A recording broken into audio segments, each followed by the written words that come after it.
George, look Yes. what I'm wearing. Oh my God. Oh my goodness gracious. I think we're live now. Oh, Oh, we are. Okay. Keep going shortly.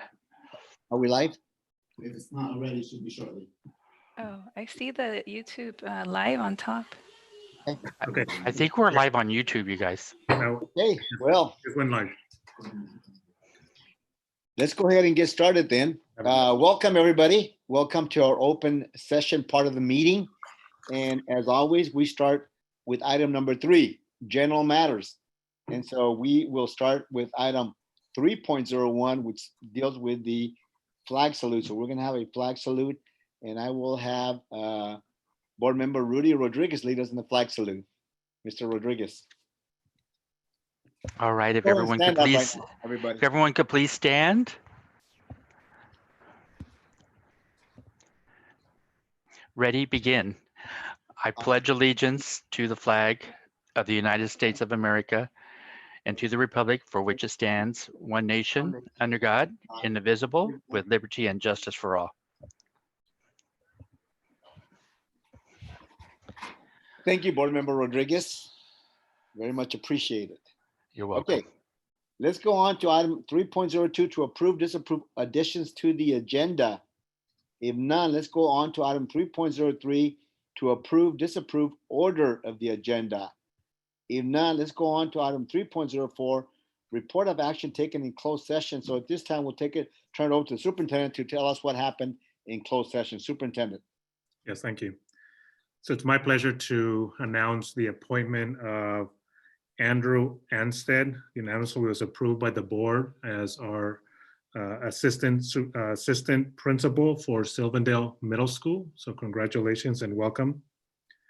Also, I'd like to announce the appointment of Sarah Feldman, unanimously approved by the board for the appointment of the Director of Curriculum and Instruction. And then the appointment of Christina Ravo for the principalship at Franklin Elementary. So welcome to all three of you, and looking forward to working with each one of you in supporting our students. Thank you. No other actions to report.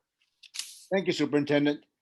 And congratulations to all our new administrators, and we welcome them and look forward to having them have a long tenure in our district. Now let's go on to item number 4. Item number 4 deals with oral communications. Members of the public may address the board on any issue within the subject matter jurisdiction of the board or agenda items. Members of the public may also address the board on consent items before the board's consideration of the items. In accordance with board bylaws 9323, individual remarks will be limited to 3 minutes each unless otherwise stipulated. No action can be taken on any agenda items at this time. Questions may be referred to the administration or put on a future agenda. And so we'll go to item 4.01, which does deal with oral communications. And Superintendent, do we have individuals who are addressing us this evening? I have not received any at this time. Okay. And let's go on to item number 5, which deals with information, discussion, and or action items. Let's go to 5.01, the approval of the parcel tax on the November 2020 ballot. So I guess Superintendent, you and Jason will take the lead in this. Yeah, so I'll pass it over to Jason. Okay. So as the board knows, on November 8th, 2016, the voters approved Measure HH, special parcel tax assessment for $72 per parcel for 9 years. Due to the coronavirus pandemic, it has had a huge negative impact to the state's economy. And due to the district's continued declining enrollment, the money that's been raised by this previous parcel tax, Measure HH, which is about $1.2 million a year, is no longer adequate to maintain the programs and supports for students that were promised under Measure HH. At this time, we're bringing to the board an option to increase our opportunities for additional revenue for the district and to potentially reduce future reductions in program offerings as well as positions by having another measure put on the November ballot for our district. The district expects the state's budget to be adjusted in August, but we don't know what the impact of that adjustment is going to be. Right now in our adopted budget, we are expecting another $11.4 million in cuts for year 21-22, another $1.2 million in year 22-23. The staff realizes that this unprecedented time with high unemployment will make passing a parcel tax an uphill climb. What we also realize the supports and benefits the Franklin-McKinley School District program has to our students and our community. So at this time, staff is bringing forward to you a resolution to put a measure, a parcel tax measure on the November ballot. So at this time, I'll stop and allow the board to ask any questions, and I'll try to answer any questions that you may have. Thank you very much, Jason. And board members, do you have questions for Jason or the superintendent at this time? I do have a question. Yes, Maimuna. Go ahead. My question is, so was there a feasibility study done on this parcel tax? So we did not conduct a feasibility study on this parcel tax due to the impact of the pandemic. We thought the opportunity to do one in a normal time frame would not have been beneficial for our district. If, however, the board would like to do a short-term feasibility study, we can do one within about a week's time and come back to the board with the results of that study towards the end of this month, if that is how the board would like to proceed. Yeah, I'm just concerned about also the potential cost of this, and this has to pass by a 2/3 vote. Is that correct? That is correct. Okay, so I noticed on the financial impact, it says the potential cost of the general fund that's coming from the general fund to put the parcel tax measure along with the seats that are up is approximately $209,000. Correct. So what dollar amount is specific to this parcel tax? And we estimate that to be about $70,000 to $80,000 of the $200,000 that is listed here on the board agenda item. Doing the parcel tax now, while it's part of a normal election process, reduces the cost greatly because it's spread amongst all the other measures that are on the ballot in November. But if you choose to do it as an all mail-in ballot at a later date, allow for more time for a feasibility study, but it's not during an election process, you could triple the cost. Okay, thank you. And just as a note, I know that the board did authorize us to go out and do a feasibility study back in, I think it was April. Correct. And it just didn't seem right for us to start calling families during the shelter in place and while we were going through that. So that was the reason why we did not move forward with that authorization. But we certainly can turn around, and if that's what the board wants before making this decision, and it just would be a short time frame, and trying to get people to answer the phones and respond to that may be difficult at this time. Would there be any delays as far as us making the deadlines that are necessary to put this on the ballot? We would have to turn around and have another board meeting for the board to then consider the resolution at that time, given the information. So we would have to have another board meeting. Just want to provide a little input. Ever since I've been on the board, I think in 2010, every feasibility study we've done has been overwhelmingly in support of placing this type of initiative on the ballot. So I can almost guess that if we do another feasibility study, this time a short-term one, it probably will come out like the others. We're very fortunate in our district that we have a voter community that supports education. And for the items that were listed on there that it would support, make a lot of sense. I just think that if we do the feasibility study, that's fine. We can do it again. But I do have a question, Jason. What is the timeline? What's the deadline to get this the verbiage placed on the ballot? Great question. I did include a timeline for anyone who's able to view the board meeting, and it's August 7th is the deadline for us to put a passed resolution in the hands of the county so that we could have a partial tax measure on the November ballot. My apologies, I didn't read the attachments. No, it's okay. Do we actually have sufficient time to run a feasibility? Study? We could turn one around, assuming that we would have another board meeting at the end of July to either say yay or nay on a resolution. We could turn one around. It is a short time frame, so the question would be how many individuals will actually respond, and will those responses give us a good indication of the final results. Typically, a parcel tax feasibility study usually lasts about a month and a half. That way you can get enough individuals to have a little bit more assurance of the final outcome. But we can certainly try to do one and get it back to the board at the end of the month. Yeah, the concern I have is the current climate and the impact that COVID has had in the community. And I would like to see, I don't know how the rest of the board feels, but I would like to see what comes of that feasibility study if possible.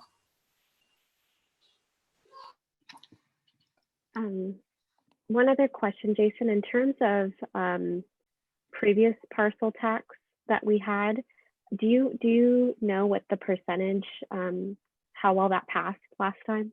So our last parcel tax, the one in 2016, passed with an 80% approval rating, and the measure H, which was a bond parcel tax around the same time, that passed with about 78% approval.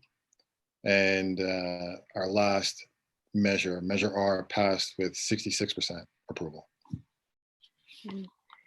I mean, I'm also cognizant, as Carrie said, that it's a challenging time for a lot of people in our community financially. But at the same time, these resources for our students and our district community are just, I mean, we're going to continue to feel the financial impact of everything that we're going through. And we certainly wouldn't want to have to take away resources in our school community as well. So with that in mind, I would be, more inclined to see this move forward. And I agree with what Rudy said, just in terms of given it's such a short timeline, and since our voter history does show that they're typically in more support, I don't know that it would be worth it to invest the additional money and get a quick, possibly less accurate turnaround on a feasibility study. How much is a feasibility study, Jason? I believe it was for 20,000, but I could check. It might have been lower than that. Sorry about that. Well, it's over 10,000, right? Mm-hmm. It's got to be over 10,000. Right. I think that money could be better used towards other areas in our school district, given that we have a history of being successful with partial tax and bond measures. Actually, 12,500. Sorry, is the exact cost. Okay. From my perspective, I feel comfortable, moving forward. The communities always support us, and I think the community realizes that these are desperate times, for education. We are struggling, at the state government level, also at the federal government level, in terms of keeping our funding intact. And so like Rudy was saying, we have been very successful. We always have a high approval rating, and I would expect that to continue, especially with the community and our parents and community at large, really knowing the situations that schools find themselves in. And what's been amazing, the support has come from many individuals who don't have children in our schools, but they are definitely supportive. As I think we have 1/3 of the voters that have children, 2/3 don't. But so those are the ones we definitely have to convince to support us, and we've convinced them before. And I think at this time that we could convince them, to go ahead and help us out through these difficult times that we find ourselves in.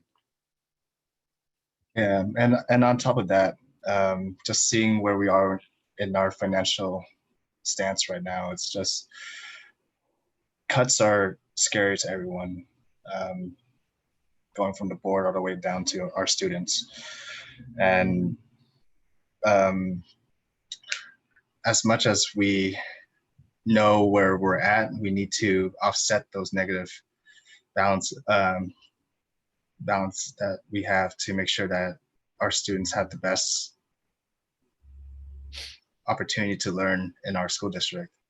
So that's one reason why this parcel tax needs to go through. But I do want to urge the board members to understand that this is going to be one of the hardest campaigns that we'll have to do in this time, and it's going to take it's going to take a whole village for us to get that word out and get the understanding to the community of why our school district is in this duress at the or in the state. So I am more than happy to support this parcel tax. Okay, so I move to adopt resolution. I move to approve the, I guess it's the resolution on the Yeah, partial resolution. tax. Mhm. Yeah, resolution number 2020-32. Second. Okay, so we have a first and a second on item 5.01, the approval of the parcel tax on the November 2020 ballot. And I guess I do it. Do I do it by individual once more? We have to do it. Okay, so let's go ahead and go with board member Maimona. Aye. Okay, board member Tan, Aye. board member Rudy, Aye. and board member Carrie, Aye. and myself, board member George Sanchez also votes aye. And so that motion passes unanimously. And thank you very much, Jason, for bringing us the information. You're and, welcome.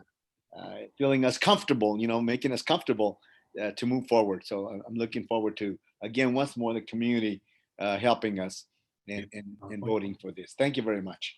Okay. Okay, let's go on to item 5.02, recommendation to the board regarding the reopening of schools in the Franklin-McKinley School District. And Superintendent, did you want to tackle that one first? Yes, thank you. I want to start off by first thanking Norma, Jason, Annette, the executive team, and many of our staff members, our principals, our classified staff, our certificated staff, our bargaining units. This has obviously been a unprecedented time, challenging times, and this summer, staff that would normally have been off have been working for the past 5-6 weeks, really being thoughtful about how we support our students and our families and our staff in this as we thought about in the reopening, and they've been very, very thoughtful in considering the criteria that we would use to make those decisions. And so we're going to walk the board through a presentation that sort of encompasses sort of what that work has been and where the committees have been heading in terms of their recommendation. But I also know that this pandemic it's ever changing. What we know today is very different than what we knew yesterday, and certainly very different than when we closed the school buildings, not school, but the school buildings back on March 16. And so, but we also know that our county, but specifically our zip codes that we serve, are heavily being impacted by this virus. And so I wanted to offer the board an amendment to the recommendation that we put in several days ago, that we consider the hybrid model based on the recommendation from the committees for when it is possible for us to do so, and that we would like the board to approve the reopening of schools under full distance learning, and then be able to work with our bargaining units in creating some metrics that would allow for either the reopening under the hybrid model at that time when we would believe that it's safer. I'm not going to ever say it's safe because that's not possible given what we're hearing and where everything is going. But certainly, when we have an ability to mitigate the spread as much as we can. So that's sort of what we've been working with.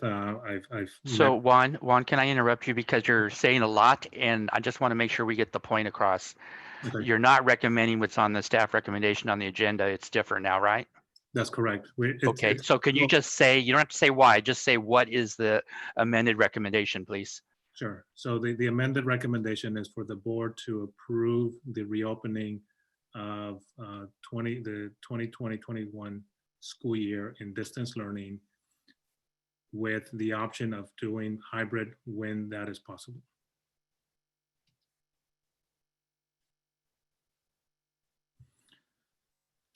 So I'm going to pass it over to Norma right now, and she'll walk us through the information. And then I do have several members of the public that want to make comment. And so after that, board president, you can let me know if you want to hear from them first or how you want to proceed with that.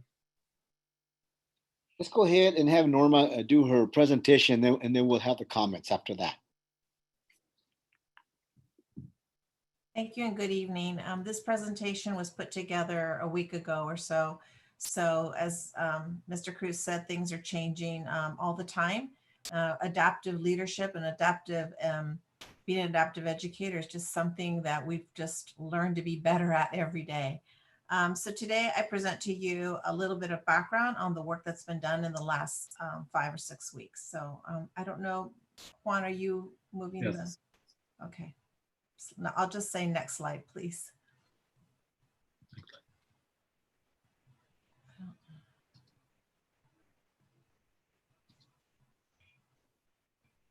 Okay, so today I'm providing with to you our proposed plan. I want to share the process. I also want to update you on our most current legislation.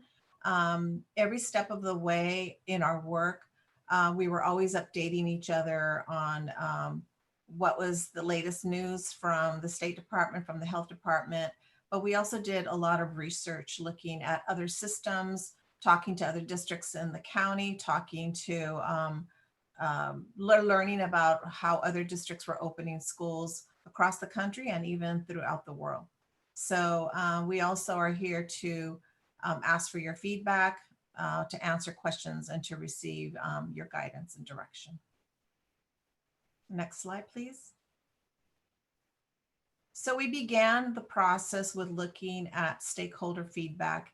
And before I go into that, I want to say that we established a reopening advisory work group, otherwise known now as RAW, R-A-W for the acronym of the reopening advisory work group, made up of 14 individuals, teachers, special educators, principals, classified staff, district staff, parents, who met almost every day for 2 weeks solid to, as I mentioned before, look at the research, look at the guidance, learn, ask questions.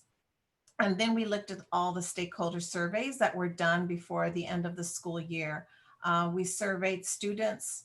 We asked staff to participate in surveys, management, teachers, classified. We had town hall meetings. We took that information to listen to what had worked in distance learning after March 13th and what were the needs. Next slide, please. So I'm going to just share some highlights. I'm not going to share everything with you today, but certainly I can make that information available to you. With our student surveys, we asked students from 3 to 6 to take a survey to give us feedback. And you can see here some of those results. We wanted to find out about devices, and you can see here that students reported not having enough devices, although every school had a plan for making a device available and having a hotspot available to every student. We heard back from some parents that some of them were sharing devices. I'll tell you that for fall, we really want to make sure, and we've ordered devices, that every student has a device. You can see here that upper grade students, particularly in middle school, reported, a significant amount of students reported not participating in video conferencing, which means an opportunity to see their teacher or a staff member via Zoom or a Google Meet platform. We also see here that there was a significant percentage of students that stated doing schoolwork 5 days in a week from home, because we wanted to see how much of the assignments were being completed through distance learning. And then it was just an interesting point, and I thought I'd add it here, that between 36 and 52% of our students in 6, 7, and 8 began their schoolwork after 12. That was just something interesting to learn about our students. Next slide, please. So this is just one of the data points that I wanted to share with you today, and that is when we implemented distance learning in March, we quickly put together a plan for how to support our students. And so this is data that just shows that between, it looks like about a third to about 40% of our students did between 1 and 2 hours of work every day. You can see here there's variance, and this is again for grades 6, 7, and 8, but it was just interesting to note how much work was being done. Next slide, please. The parents, we had about 1,108 parents respond, and please know that some of these parents had more than one child, or perhaps an FMSD. We've really tried hard to get as much feedback from the parent surveys, but we also had the town hall meetings. And again, this is just some interesting data points to show what parents are reporting about not having devices. And still, it's a very small percentage of families reporting not having the internet access. We also heard that some parents reported they had internet, but it wasn't strong enough or consistent enough in their homes. And parents reported to us both in the town hall and the survey that a big challenge for them was navigating apps and learning the technology necessary to support their children. Next slide, please. We asked parents, would you send your child back to school in the fall? And you can see here that about 77% of the parents said they would send their child to school in the fall. Next slide. And although parents would send their children in person to school, we also see that there were different levels of comfort in sending their children to school. And you can see here that a significant amount of parents, about a third of the parents, felt somewhat uncomfortable sending their children to school. Next slide. We also asked hybrid. Should we implement a hybrid model, which basically means part of the time would be in-person instruction and part of the time would be done via distance learning? Did parents have childcare needs, or what were those childcare needs? You can see here that the majority of the parents who took the survey said they didn't need any outside childcare, but there was a small percentage that said that they would find childcare privately or with their families, and about 11%, depending on which level you're looking at, did not have anyone to care for their child. And in our latest town hall meeting that we had this week, there were a number of families that expressed, a few, but a number of a need for childcare. Next slide, please. We also were thinking that, you know, there may be families that may not be interested in sending their children at all to school. And so we asked what would they prefer, or how many of them would prefer a full online learning model. And what that means, it's distance learning, but we're calling it an online learning model because it's a self-contained curriculum that parents could enroll their children into, taught by a credentialed teacher. You could see here that 60% of the families who took the survey said they would enroll their child in this model. We also surveyed the staff, and this is just a little bit of the staff feedback and their needs, just showing what, you know, what they indicated as a need. A lot of feedback about just the expectations and the need to contact families and are not hearing from families. And so that is a need that we will be able to address better in the fall with distance learning, since it will not be an option. Attendance will be required, and we will be working with our families on how to support them in that process. Next slide, please. And we asked our who is this? Oh, this is our 3 groups: certificate, classified, and leadership. Just at that time when they took the survey, what was their preference in terms of a choice? And you can see that in all 3 groups, the majority picked an A/B model, be it an alternating week. One part of the students would take it, one would be coming to school for 1 week, and the other half on the following week. But this was just trying to take a temperature check on what their preferred choice would be. So, and then again, asking our own staff about childcare needs, because we know that a lot of our own staff have children in our district or have children in other districts, on what their needs would be. And you can see that a lot of them said that that was not applicable, but there is still a need for childcare. Staff indicated that there were 5 top precautions in welcoming them back to school. And this was their top 5, and they were pretty consistent amongst teachers, management, and classified staff, with hand sanitizer being the top precaution that they wanted to ensure that the district was going to be able to provide. Next slide, please. So what did we learn? We learned a lot hearing back from our parents, our staff, our principals, our district teams. What did we learn from distance learning between March and June? We learned that there were challenges with engaging students, keeping students participating in the distance learning lessons. You can see here the percentage reported by teachers. We also learned that students were more engaged and participated when video conferencing was done between teachers and students.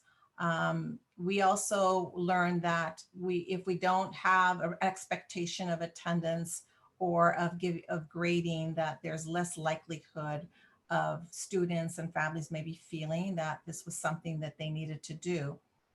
We heard loud and clear that our parents need support. It was a lot to expect from them, to immediately learn how to turn on a computer, how to log in, how to use Zoom, how to learn Lexia, how all the different apps and the systems that we use in distance learning, and that platforms, parents and teachers also, and staff learning, you know, Google Classroom, Seesaw, all the different platforms that were part of this whole endeavor. And teachers expressed a need for more training around the different applications, but also the platform and how to video conference. Next slide, please. The reopening advisory work group that I already described was a main core group, along with the social emotional advisory work group that was led by Jennifer Clausen. So simultaneously, these 2 groups began meeting and began the charge that we were given. As I mentioned before, they were composed of different stakeholders. The subcommittees that you see here are still working and will continue to work till the beginning of school.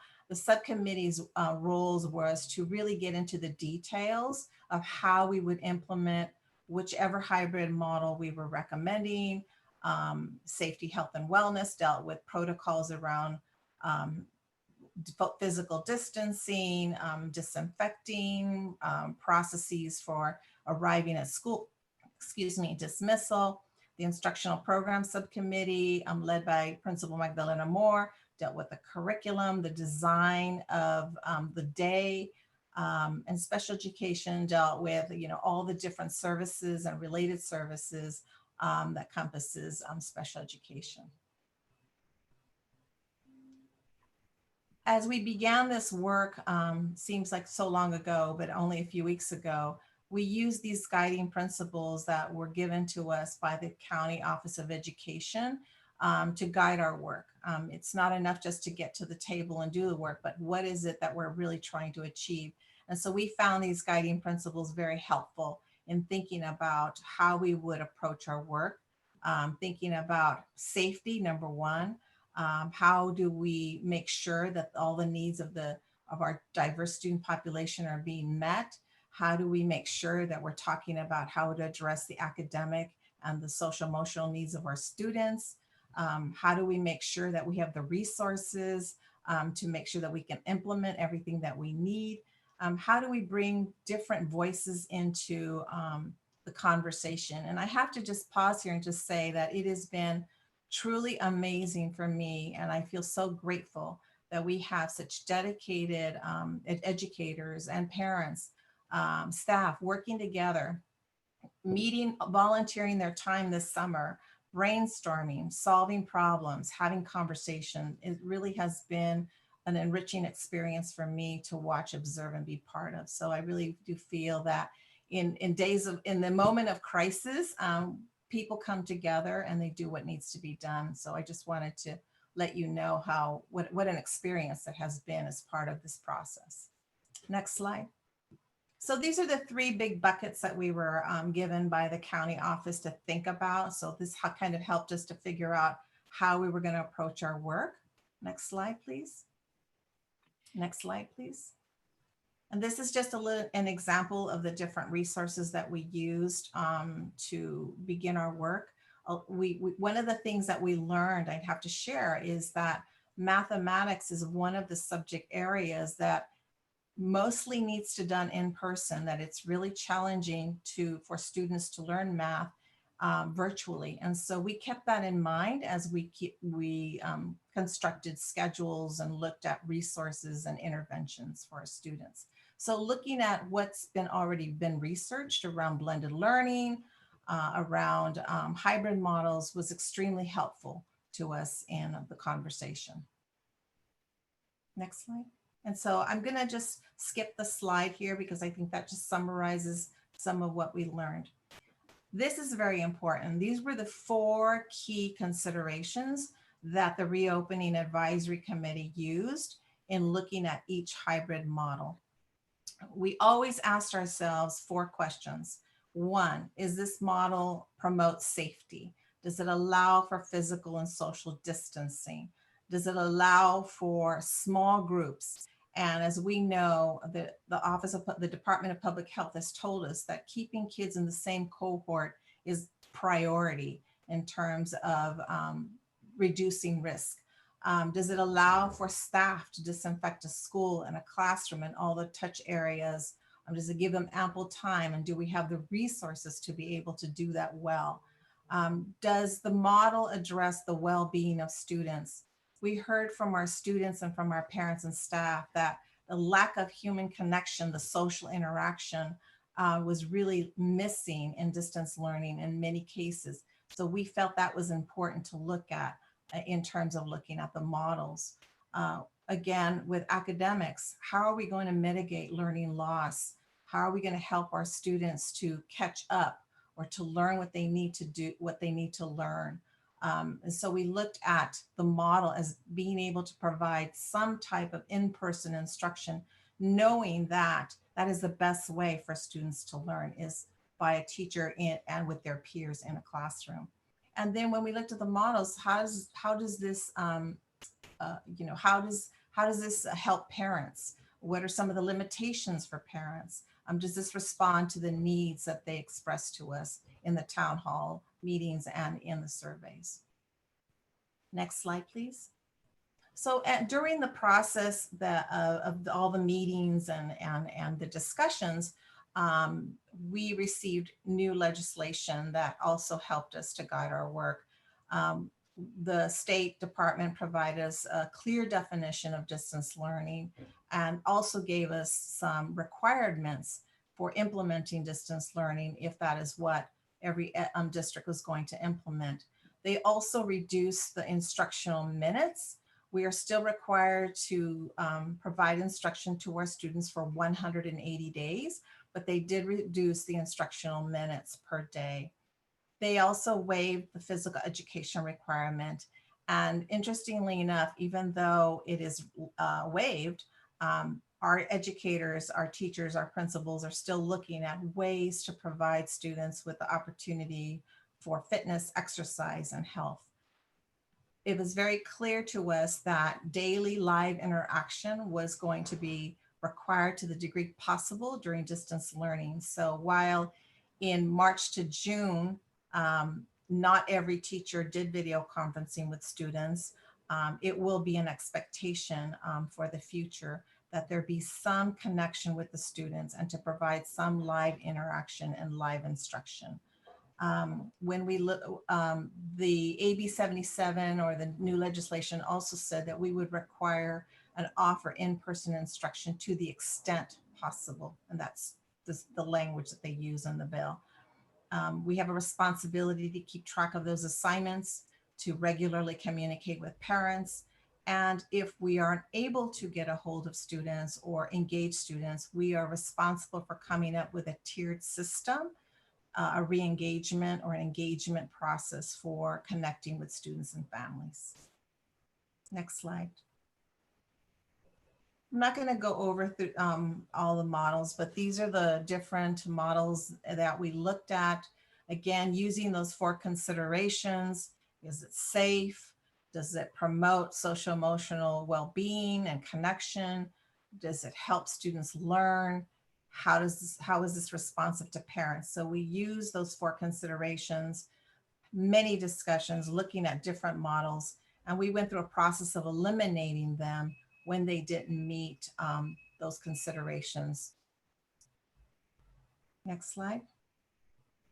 So the committee recommended the hybrid model AB 2-day rotation, and you can see here it's a color-coded example.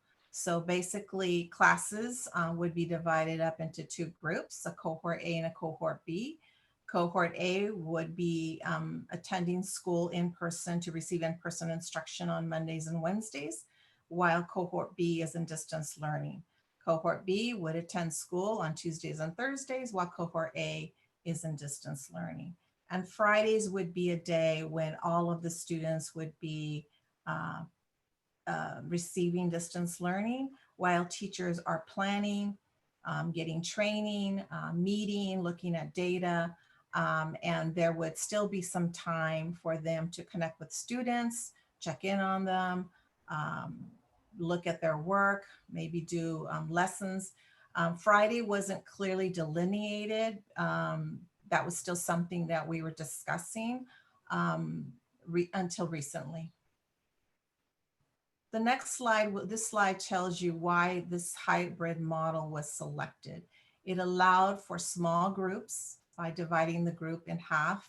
It allowed for disinfection because we had Vanessa on our committee and she reported at every meeting what the department was doing to identify ways to disinfect safely and in a timely way. And there was assurance that that could be done with half of the students coming to school, meaning half of the classrooms would be used. Allowing for students to receive the in-person instruction, which offers, the educational and the equity that is needed for our students, and availability of resources that students get when they come to school. And the Fridays allowed for the PD and the training that teachers were requesting. We looked at how special education students would be served, and the special educators on the team felt that the AB cohort or the rotation model would address those needs. And the most important part about this, this model is that it would be an easy way to pivot into full distance learning if we needed to close a classroom, a school, or if we had to go back into shelter in place. Next slide. In regard to special ed, the special day classes in the AB cohort would work. The teachers on that committee felt that it was a good way for students in those classes to learn how to work with their teachers in learning the physical distancing and all of the safety protocols that needed to place, with the idea that we would move into daily instruction, knowing that that's what AB 77 was asking us to do, is to provide in-person instruction to the extent possible. In terms of resource specialists and all of the related services, the special educators on that work group felt that those services would be provided via distance learning on the distance learning days. Because many of these professionals have to meet with many different students from different classrooms and different schools in order to minimize risk between students and the adults working with those students, it was felt that this would be the best way to serve those students. IEPs would be held remotely. Parents who requested to have IEPs done in person would be done following all the precautions, and only if the professionals felt that they wanted to do that. But we could always set up Zoom or Google Meet or different kinds of using technical means to do those IEPs. So the hybrid offered some challenges, but there were more benefits to the hybrid model overall. Next slide, please. Juan? Yeah, so we also know that as Norma has indicated, the social emotional needs of not just the students but the adults, and we were considering how do we build school community once again when we came back in person, and certainly the same will be in a distance learning model. How do we address the impact that this has had on both the adults and the children? And so that's been the charge of the subcommittee or the committee, to really think about how do we move forward and at that time in terms of distance learning, in terms of a hybrid model in person, but certainly now they'll shift to also looking at ways that we can meet the social emotional needs of adults and students through a distance model. Obviously, we were looking at the hybrid, but also the full virtual. We have heard from a lot of families that they were just not comfortable with sending children, even if with all the precautions and all the things. And so we needed to make sure that we have that option for families that want to do that.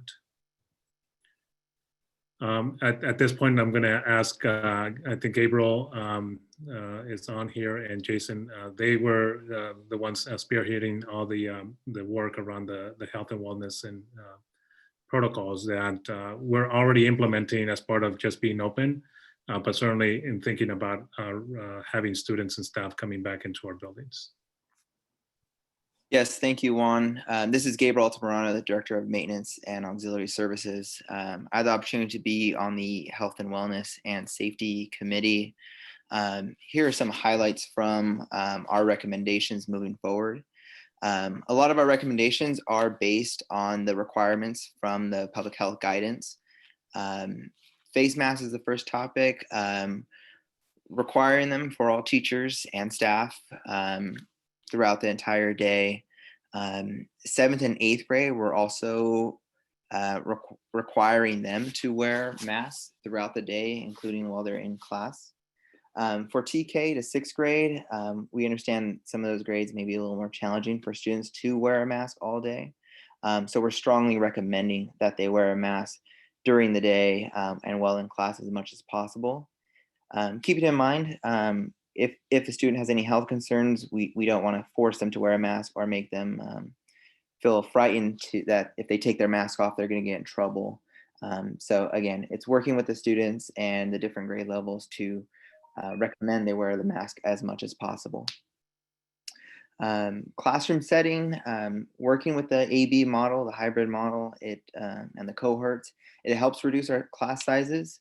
So as of now, we're setting kind of limits or parameters for TK to third grade as 12 students in the classroom, fourth to eighth grade, 16 students in the classroom.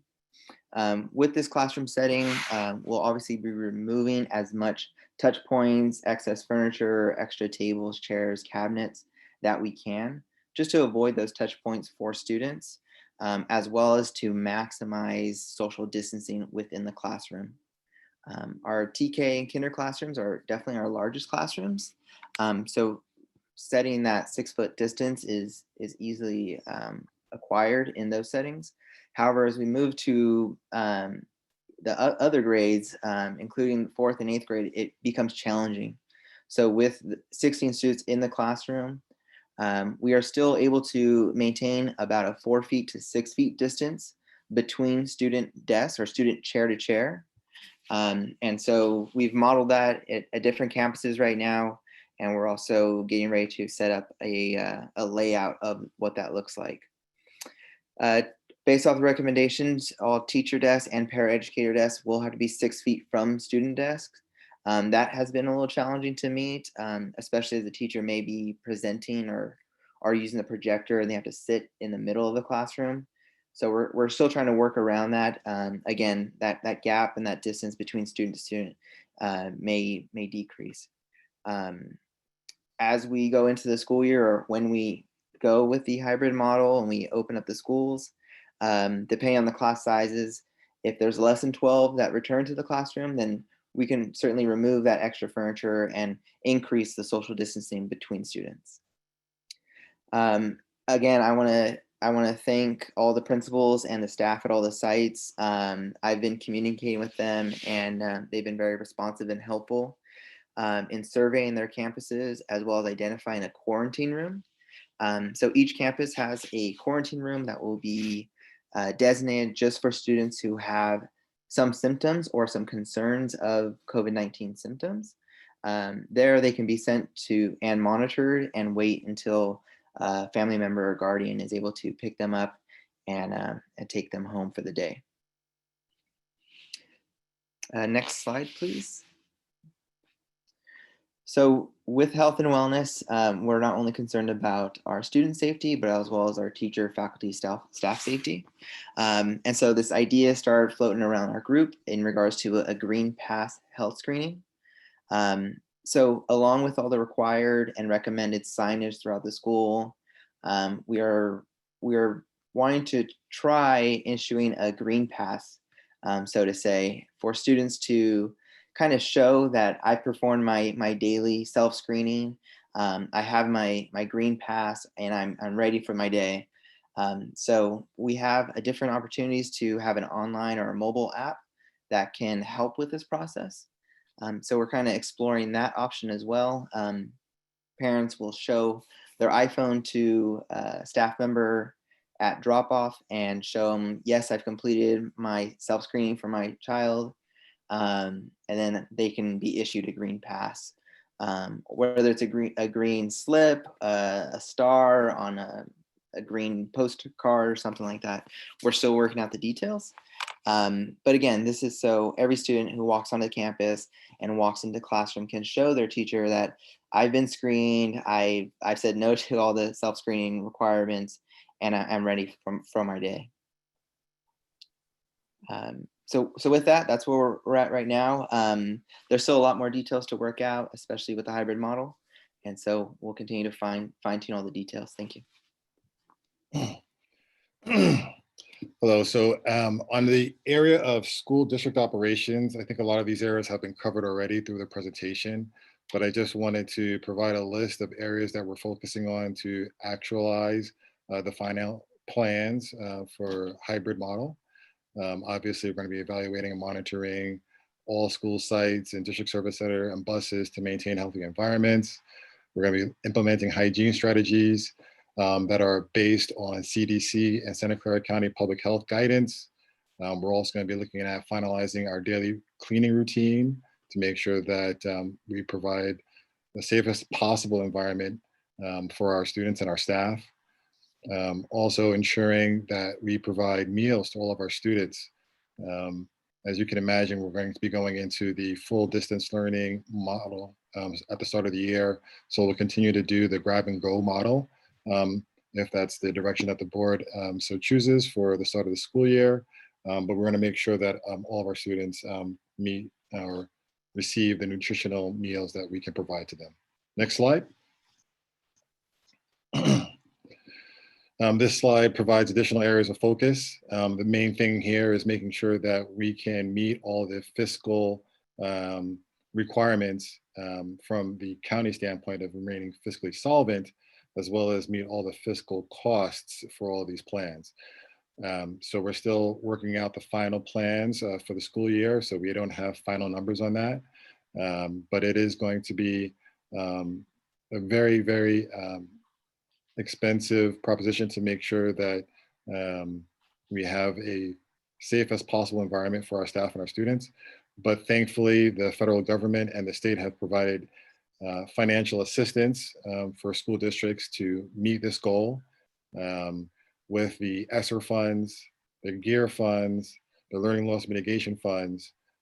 We are definitely poised to have the money available to meet whatever plan the district so chooses to put in place. Next slide, please. So ongoing and upcoming actions. Obviously, we've talked about trying to have a classroom that has the least amount of touch points. So we're working with our warehouse team as well as outside moving companies to remove the furniture that's in the classroom into storage units that will be at each of the sites. I'm working on finalized seating charts on buses so that we can provide a safe as possible environment for our students as they're going to and from school. We're installing signs to support social distancing protocols throughout our sites. And also we're going to be providing staff and students with information on proper hygiene, how to properly wear a mask, how to properly wash your hands. So again, try to continue to keep the environment as safe as possible. Of course, we're going to frequently monitor all of our PPE levels, personal protection equipment, disinfectants, hand sanitizers, et cetera, to make sure that we have enough on hand for all staff and students. And I'm happy to report under Cal OES, we've gotten a lot of the PPE equipment in our warehouse, and we're working on trying to distribute that to the school sites for next week. That includes cloth masks, disposable masks, gloves, hand sanitizers. We have received an enormous amount of 16 fluid ounce bottles of hand sanitizer that we can distribute to all of our classes and our front offices that interface with the public. So that number one item that was listed earlier in the presentation is well covered. So we look forward to continuing to support all of our staff and our students during this time. Next slide.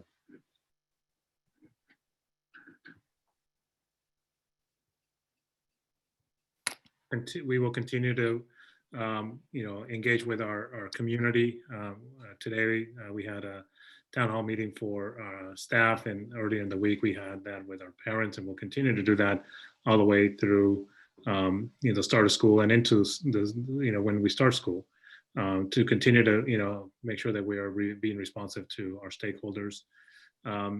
We will continue to the committees will continue to work on all the processes on both models, the distance learning and hybrid, if the board chooses to support that as one of the options when that is possible, so that we obviously have everything ready for when that happens, but certainly through distance learning for the start of the school year. And then continue to collaborate with our bargaining units. There's many different things that we still have to come to some agreement on. How do we support staff so that they are here to support our students? I also wanted to add that this summer, CCA had a distance learning summer school, and we also implemented a reading program. And so we're going to learn from the implementation of those programs because they worked a little bit different than what we did in last spring. Because it was required that the students participate and there was some level of accountability. So we will get feedback from the teachers from those programs. And we also implemented an ESY in-person classroom for special education at Shirakawa. And so it gave us kind of a test run of how to put all of these safety protocols in place.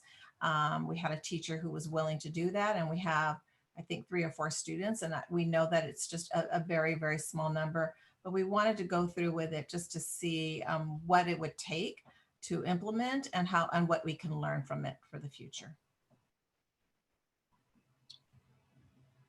So Board President, questions from the board, or if you want us to go to the folks that have submitted requests to speak on this item. Why don't we go to those individuals that submitted a request? Let's get them to an opportunity to speak to us, and then we'll go with the board questions. Okay, so let me go to, and we'll start unmuting as we go through here. I'm gonna go to Kelly Maeda.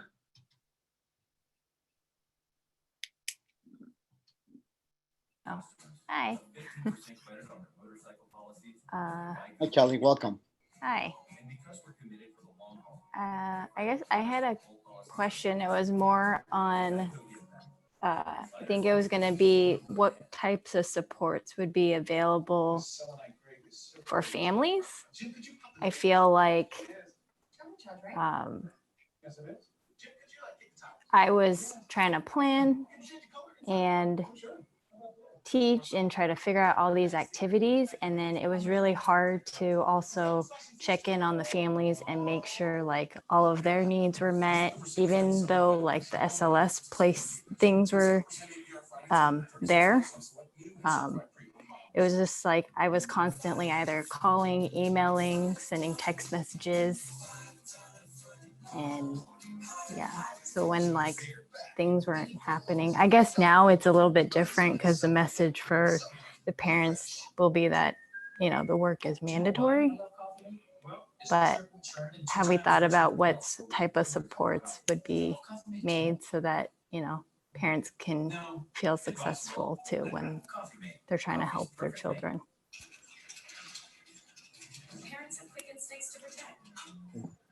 Thank you. Thank you for those comments. Next, I have Adrienne Elfring.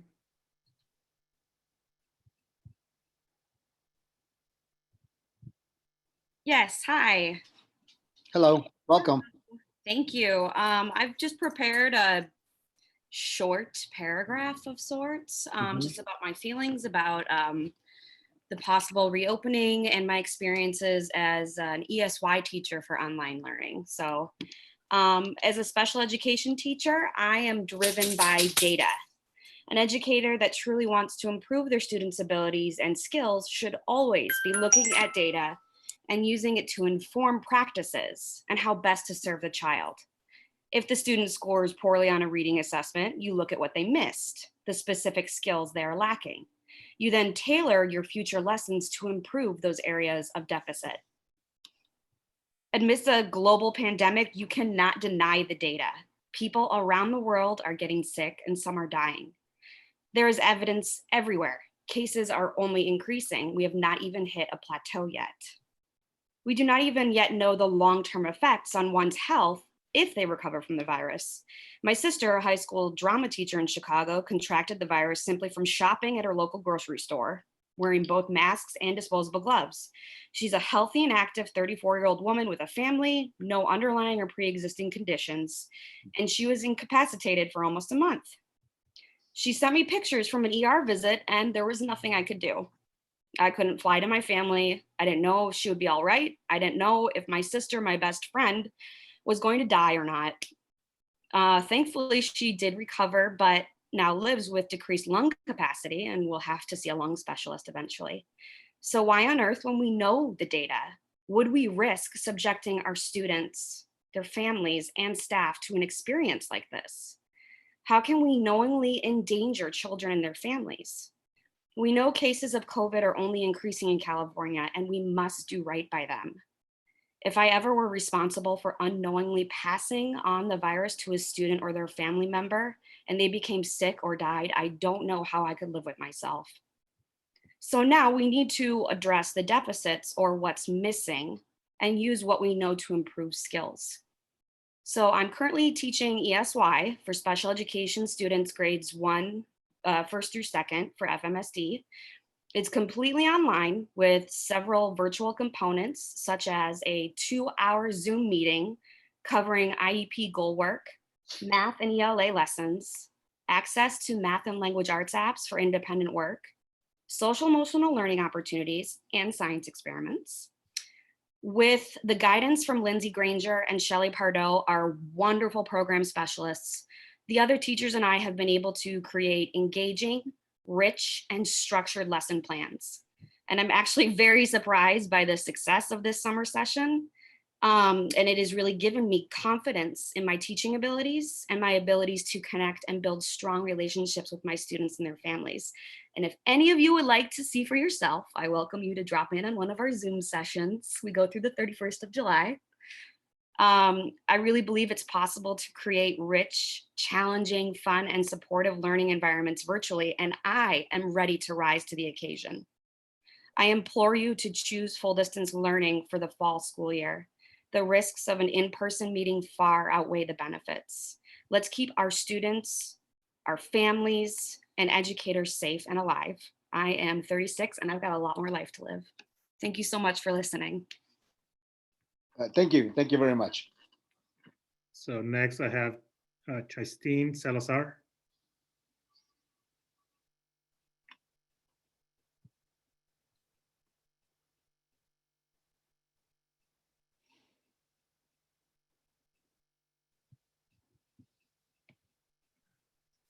Christine Salazar, you need to unmute yourself.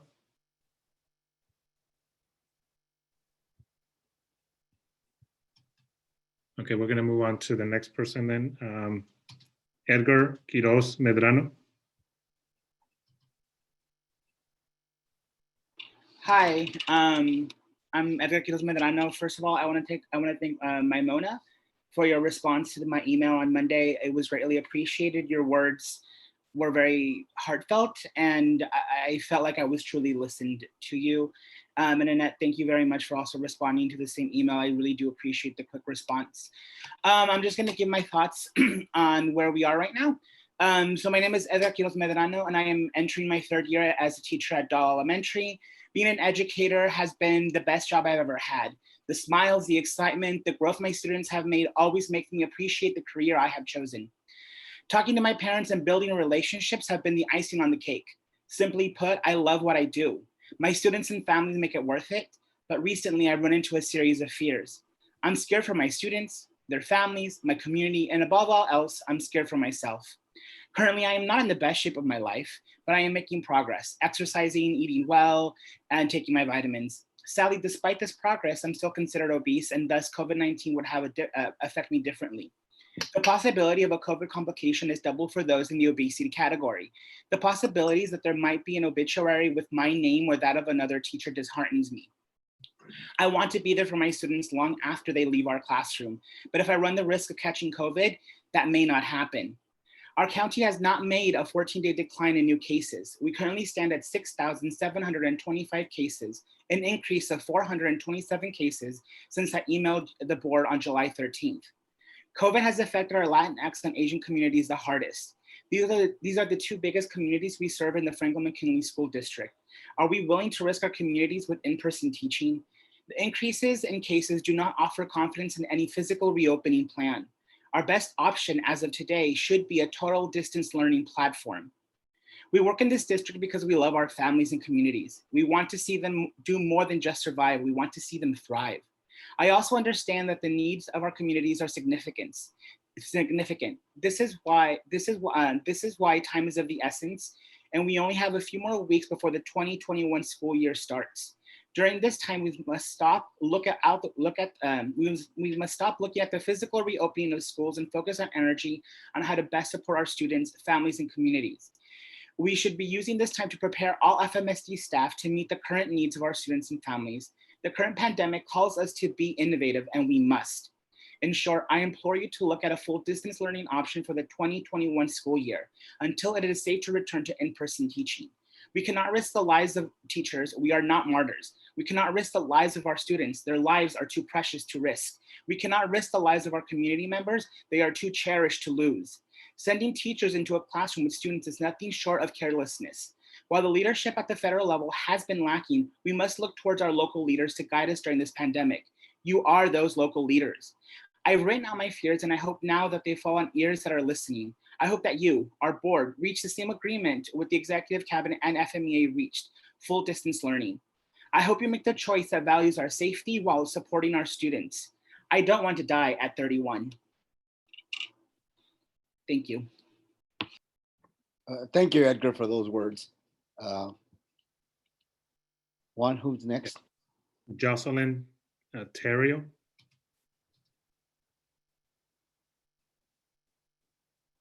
Hi. Can you hear me, please? Yes. Yes. Okay. So, my name is Jocelyn Terry. I just want to say a statement about my thoughts. Okay. So, my name is Jocelyn Terrio. I'm teaching 4th grade at Dal Elementary School, and I've been teaching at Dal for 18 years. This year will be my 19th year. I'm happy with my school, its community, and most of all, I enjoy teaching. Teaching is my passion, and I really miss teaching in person. I would love for everything to be back to normal, but it can't be. The risks are far too great to children, students, families, and teachers. Last January 2020, I had a pacemaker to help my heart beats. My heart skips beats and is too slow. It is known as atrial fibrillation. I thought the pacemaker could fix my heart problem, but I was wrong. The main problem is called moderate mitral stenosis. It means one of my heart valves is not opening properly. So I am prone to have a heart infection because of a tiny pool of blood behind the defective heart valve. In our community, there are parents, students, children, family members, and teachers whose health conditions are compromised and are high risk. Due to escalating COVID-19 cases in our area, I feel that it is not safe to reopen our school in person. To be sure, distance learning is inadequate. The challenges are significant. Technology is unreliable. Parents need to work to earn their living, and children learn best when attended by dedicated teachers. But the obstacles to returning safely will even more complicated. It is just not a safe time to reopen our district. And when lives are at stake, safety has to come first. From March to May, our highest individual cases of COVID-19 are 79 in Santa Clara County. From June to July, our highest individual cases of COVID-19 are 243. In total, there have been 6,542 cases and 167 deaths. Now you want us to reopen. We gather here virtually to be safe, and yet we discuss to reopen our school in person.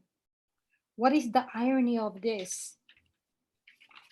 I strongly believe that our board will do the right thing for the right reasons, for right now, to protect the Franklin-McKinley community. our parents, family members, students, children, and teachers. I thank the board members for allowing or implementing full distance learning. Thank you. Thank you very much. Next, we have Abigail Feria. Hi, thank you. I've been a teacher at Dahl Elementary since 2012, and I've made a home there. The teachers are my family, and my students and their families mean the world to me. It was so hard to say goodbye to them in March, and I would love nothing more than to be back in my classroom. But doing so would put my husband in grave danger. He has heart disease, and he has a 10% chance of dying if he contracts COVID-19. How could anyone put their loved ones at such a risk? Would you put the love of your life on a plane that had a 10% chance of crashing? I am by far not the only one in this position. Think of all the students with family members who are in the high-risk category. The number of people whose lives we would be endangering is staggering. And I assure you, there will be significant exposure to COVID-19 if we employ the hybrid model and reopen in-person learning. Ask any teacher. Parents are constantly sending their kids to school sick. If we reopen in person, we will have students among us carrying and spreading COVID-19. Even if we require students to wear cloth masks, which it looks like we're not for the lower grades, they are children. They are the least capable people among us to socially distance themselves. They are impulsive and tactile, and they do not understand the repercussions, nor do they have a firm grasp on what 6 feet of separation is. They put their hands in their mouths and touch each other no matter how many times we tell them to stop. And even if their behavior was perfect, which it could never be, we would be inside with them for hours at a time with recirculating air and limited ventilation in carpeted rooms that are not in sterile conditions, without N95 masks, which is incredibly high risk.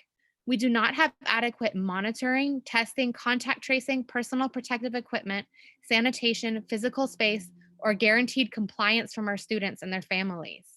If schools reopen with our current rate of infection, people will die. And many who do not die will be left with lingering illness or even lifelong effects from COVID-19. We cannot sacrifice lives because we're worried about students falling behind.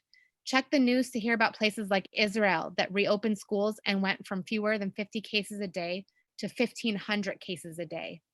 We must do distance learning only until the virus is no longer a threat to our lives, and use this time to do everything we can to make a plan to support our FMSD families through financial hardship and the challenges that face us in the months ahead. It's not just the right thing to do, it's life or death. Thank you. Thank you. Thank you very much for those remarks. Superintendent, do we have anybody else?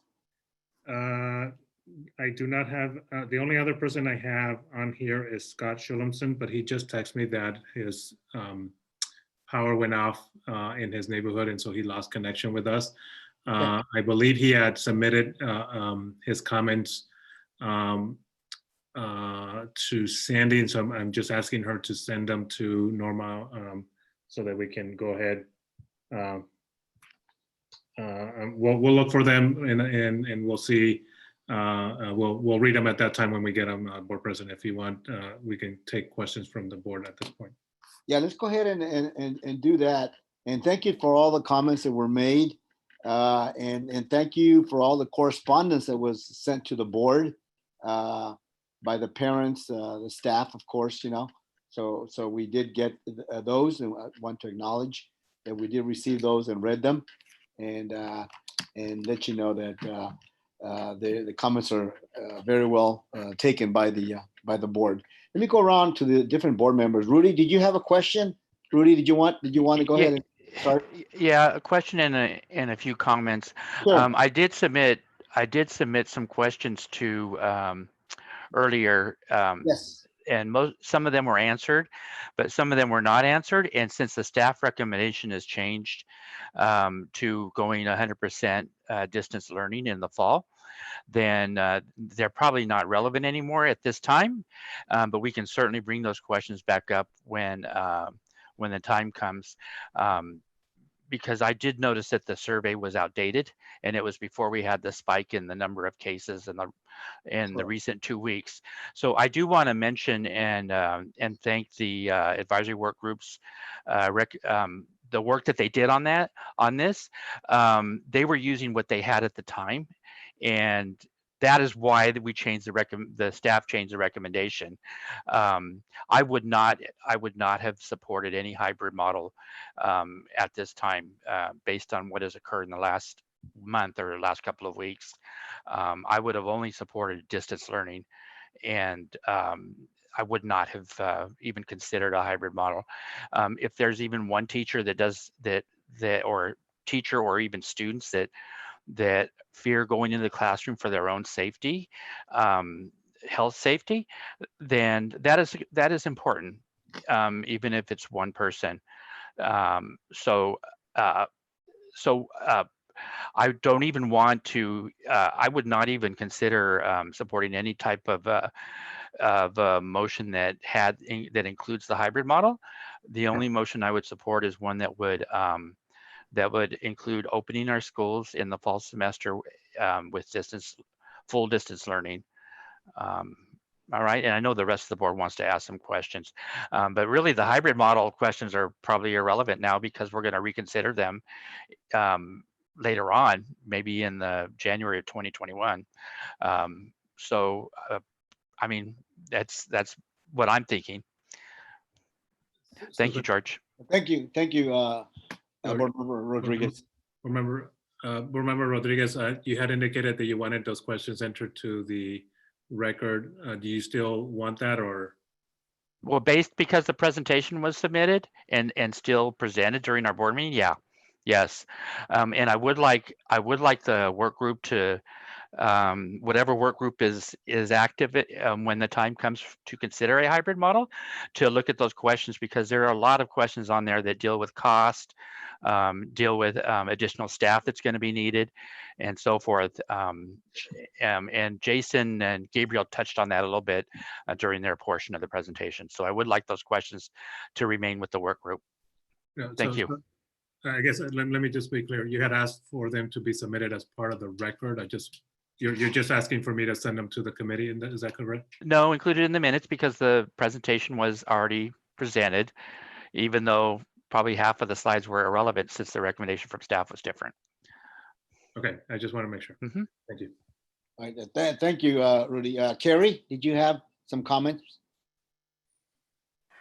Even though the recommendation is now to move forward with a distance learning, I did have a couple questions about the model that was presented. Regarding the alternating days, when would there be time to actually sanitize the classrooms in between the cohorts? Would it be a daily thing, or what was the plan? Yeah, the plan was to, and sorry, I'm going to jump in here, but Okay. obviously anyone else can add upon what I'm going to say. But yeah, the plan was to clean daily. Because the minutes have been reduced in terms of the mandatory instructional minutes per day, the plan would be to disinfect once class is out and finish the site before the next day. So would that require then additional staffing?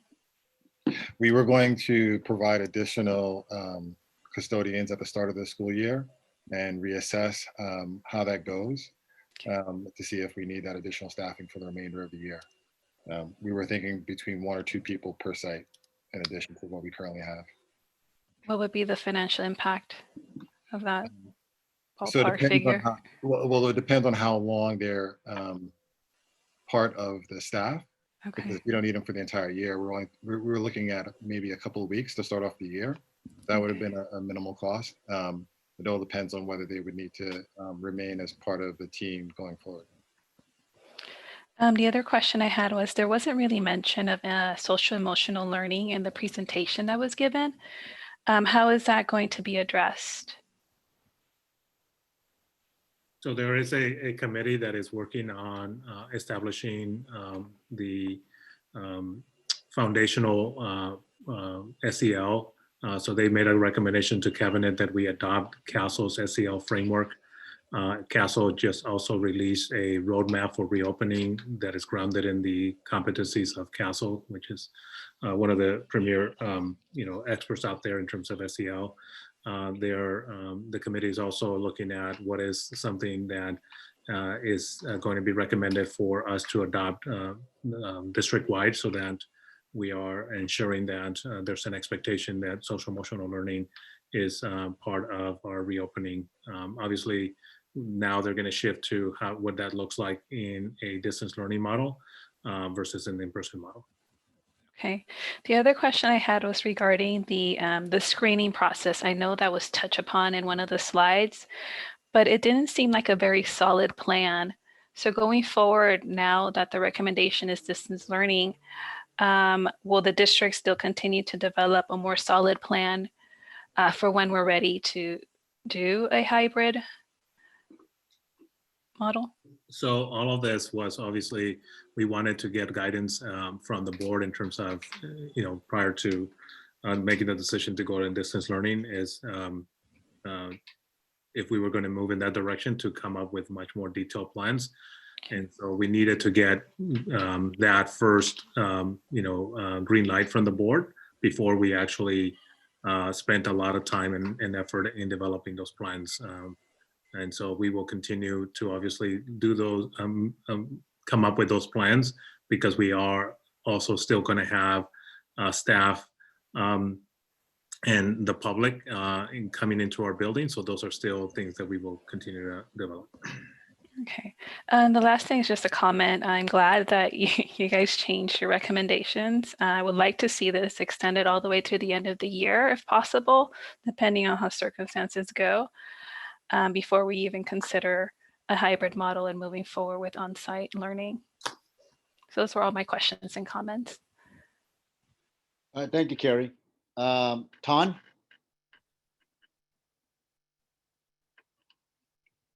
You're muted. How often does the reopening advisory committee meet? They met for 2 weeks, every day for 2 hours. So I don't know, like, I think it was 18 hours. And then we're meeting now weekly as the subcommittees report back to the reopening advisory committee, so that we can have alignment and transparency across the system. Great. Can you remind me what those subcommittees are again? There's one called Instructional Programs Committee, which is the group that looks at, they're looking at distance learning right now, what the day, how it will be organized, when synchronous instruction will take place. They recommended the platform. They are providing information on professional development. So they're taking care of all things teaching and learning.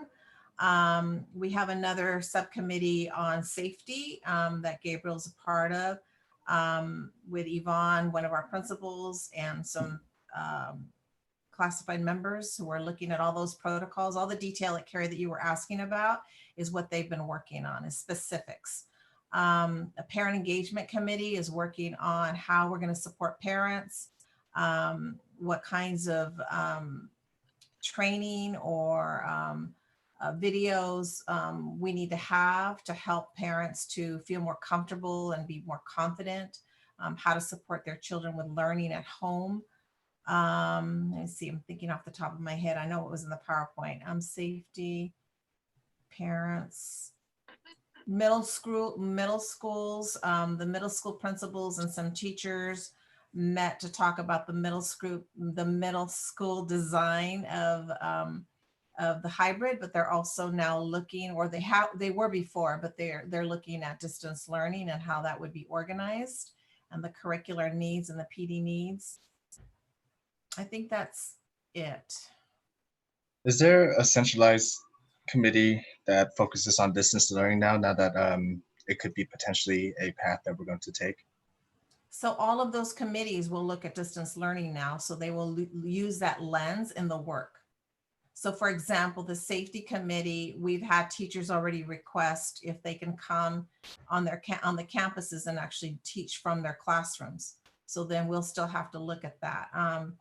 All the other committees will have to look at everything with the lens of distance learning. I know the instructional program subcommittee looked at, you know, some of the needs around distance learnings, but we also have a technical steering committee with Sammer on that committee, as well as Jason and some principals to look at devices, internet access, training for teachers, digital citizenship, etc. Great. Board President, I do see that somebody raised their hand. They were not listed and did not submit ahead of time their request to speak. I'm not sure if you want me to allow them to make their comment. What do we have? I was gonna ask Maimona if she had some questions first. Maimona, do you want to go with your questions? Maybe you should have the. I kind of have a lot to say, so maybe you should have the. Okay, let's go ahead and go with that individual first. Go ahead, Juan. So we're gonna mute Leslie. Yeah, hi, sorry I didn't submit before. I was just kind of aiming to listen in, but I'm a single parent and my daughter's about to come to your district in sixth grade, but I kind of wanted to add to what Kerry said about the time frame under which it might be distant learning. I do work full time, so it's a direct impact on my day with having my child at home, but I definitely feel it's safer. But I do think it would be easier from a parent planning perspective if we knew it was going to go through to Christmas or the end of the year. I really do think that would be helpful from a parent planning perspective with employers and everything, so that a long-term plan can be made at home rather than working kind of in limbo, which is where everybody's kind of been for the last 5 months. And that's pretty much my comment. Thank you. Thank you, Leslie, for that comment. And then Norma, I think Sandy had sent you Scott's comments. Do you want? Yes. You want to have us read that at this time, Board President, or? Yes, go ahead. You can do it at this time. All right. Good evening. I'm relieved that Superintendent Cruz and District Administration are recommending to open in August with distance learning. It is just not safe for FMSD to reopen in person next month. I was part of the subcommittee that planned a hybrid reopening, and there are some good features of that plan. However, with the spike in COVID-19 cases in our country, and especially our district zip codes, along with the general move across the state to begin the year with distance learning, it has become clear that Franklin-McKinley needs to delay implementation of the hybrid model until it is safe. There is much to be discussed and decided, such as what metric will be used to determine when to phase in the hybrid model, how classrooms will be disinfected, as well as what the instructional day will look like. But what is certain at this time is that it is not safe to implement the hybrid model next month. We need to begin the year with distance learning and tackle these remaining questions while knowing that we are keeping students, employees, and families safe. Thank you in advance for keeping our community safe. Okay. Hey, George, I still have some questions that I go ahead, Tom. Yes, Tom, go ahead. In terms of the distance learning format that we have now, how do we keep track of the attendance, and do we have that data? We are required to keep attendance as part of the new legislation.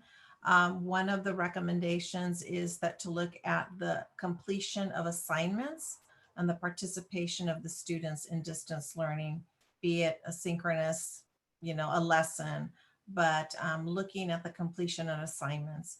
I know that in some cases, some districts are looking at just a check-in in the morning and a check-in at the end of the day, but that is something that we still need to develop further. And if the board does push for full-time distance learning until we consider what is a safe time to reopen the schools physically, because I'm just wondering exactly how many students are still without technology and how many students are not capable of finishing that schoolwork on time. And to me, that just sounds like a lot of areas that we need to invest in, such as tech, to ensure that we get all that get all our students at the available access to be able to do so. Otherwise, if the guidelines for attendance is such as you say, then that's obviously a bad sign for our school district if our students don't have the opportunity to even complete their work assigned to them. So I'll begin with a comment and then I'll let Jason or Juan talk about devices and accessibility. So one of the advantages of the hybrid, and I'm not in any way saying that we should start with hybrid now. I am fully aware that we are not in a position to do that, but was going to be that we could have our students in front of us to help them with the technology, to show them how to navigate all the different apps, because learning from last spring, it was really hard to work through a parent, to try, have parents on the phone, trying to talk to the students. So that was a huge challenge for everyone. So now that we're not doing that, and we are going to start with distance learning, we have a need to prioritize making sure that kids have the tools and the parents have the support that they need to implement. So maybe Juan or Jason can talk about the devices that we are purchasing and the resources. Sure. And if you remember, we shared with you that the counts and then the recent approved purchases that this board has made.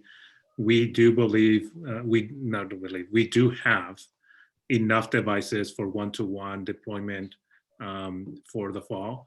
Obviously, we already deployed over about 2,500 devices through the school closure, and we have 650 hotspots that were deployed, and some of them, the students that were already brought them back, and we'll redeploy those. That's why we still need to develop the health and safety protocols, because we believe that the only way for us to effectively do this for the reissuing, issuing of devices, and also the support for staff, for parents, is going to be in person.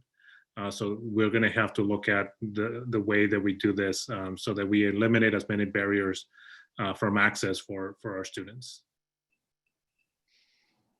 And just a follow-up question to that, because again, like all of this is so much work dumped onto IT at this point that I'm a little bit concerned about if they're able to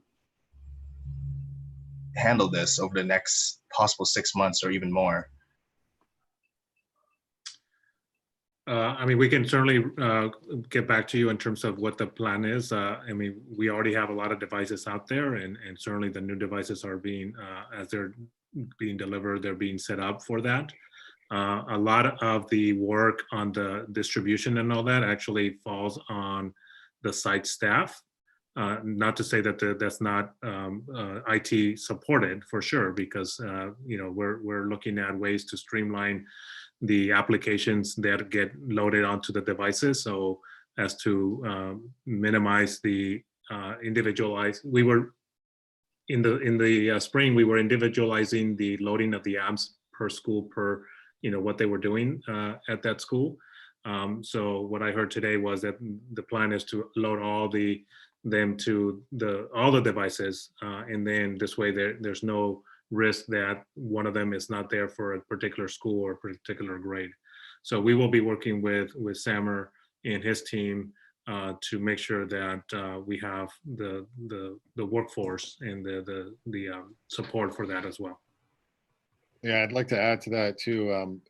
In a full distance learning model, we may have other staff members that are able to provide additional supports for maybe the easier troubleshooting issues.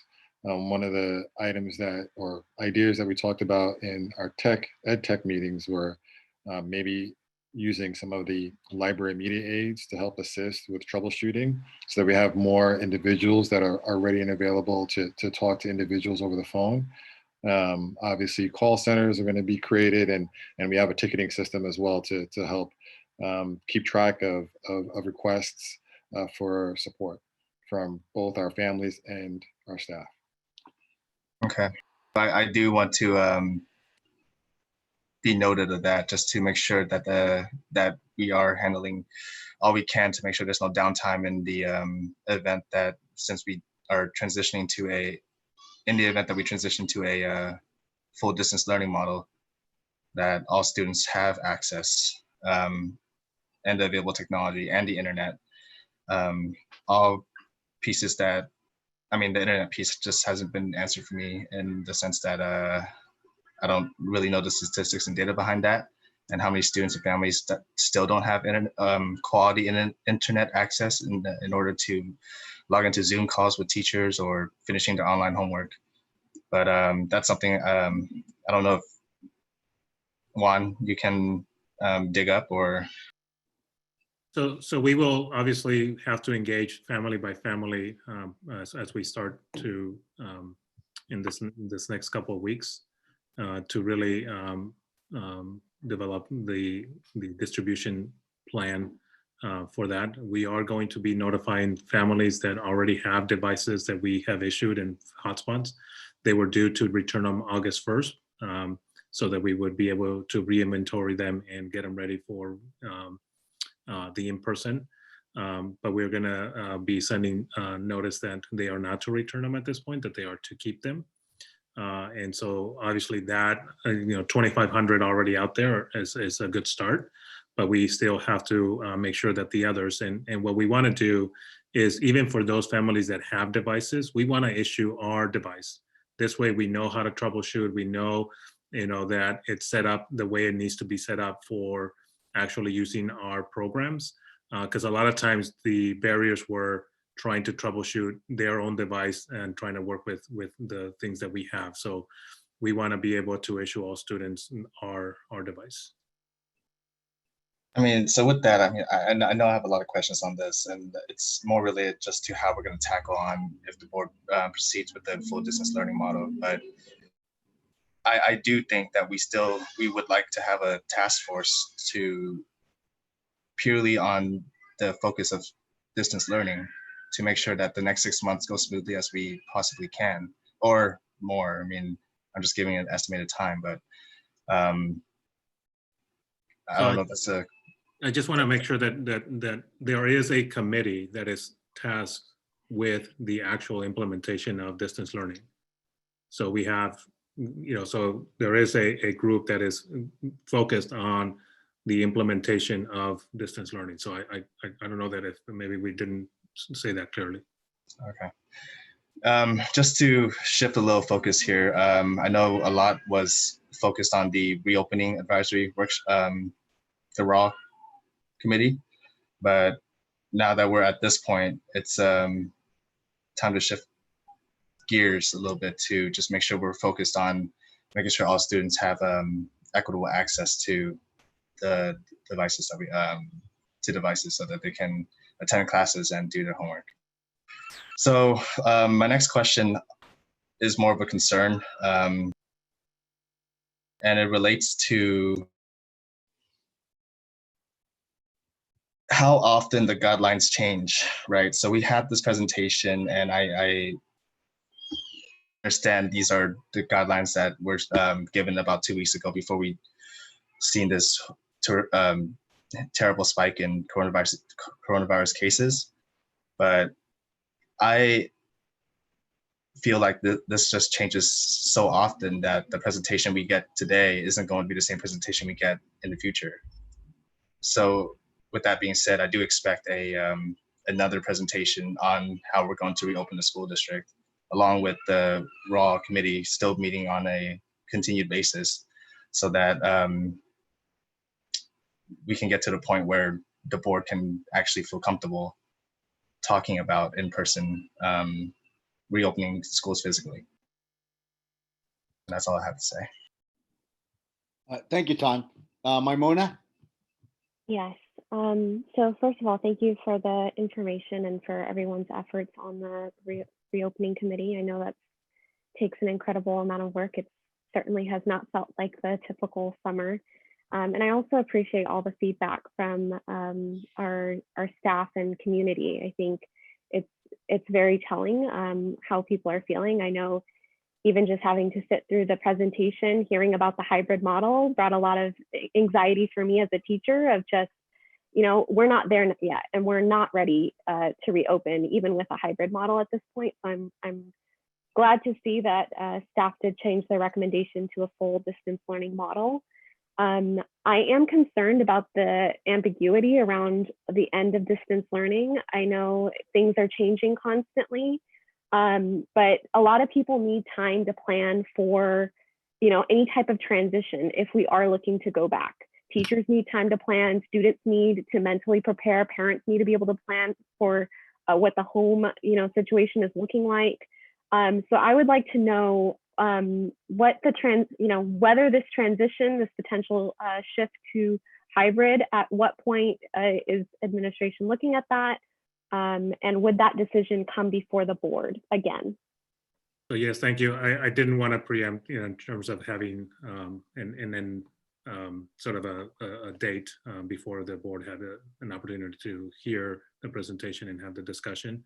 Cabinet has proposed that we have distance learning through the holiday break.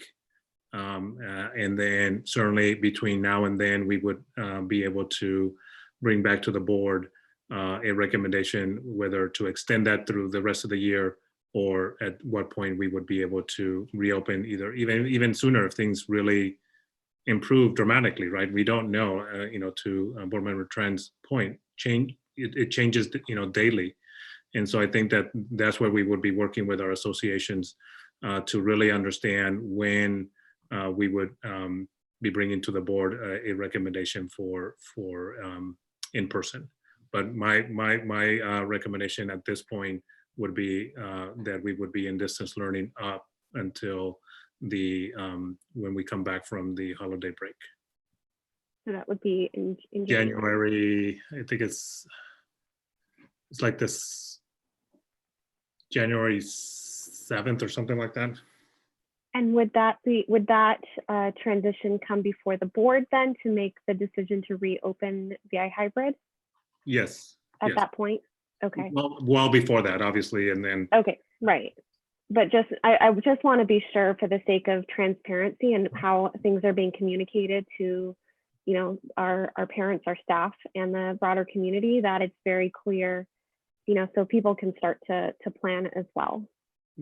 Right. No, it's important for us, and that was one of the reasons why we wanted to sort of have that sort of mid-year sort of time frame, as opposed to month by month, and because I know that's very stressful and planning, and that's sort of how the end of the year was, right? We first were closed for 3 weeks, and then it was until May 1st, and it creates too much stress, and it doesn't allow us to fully plan in terms of that. So our thinking was mid-year, and that's what a lot of districts are using as sort of a guidepost, mid-year, and then from there we would make further decisions about extending that or making a different choice.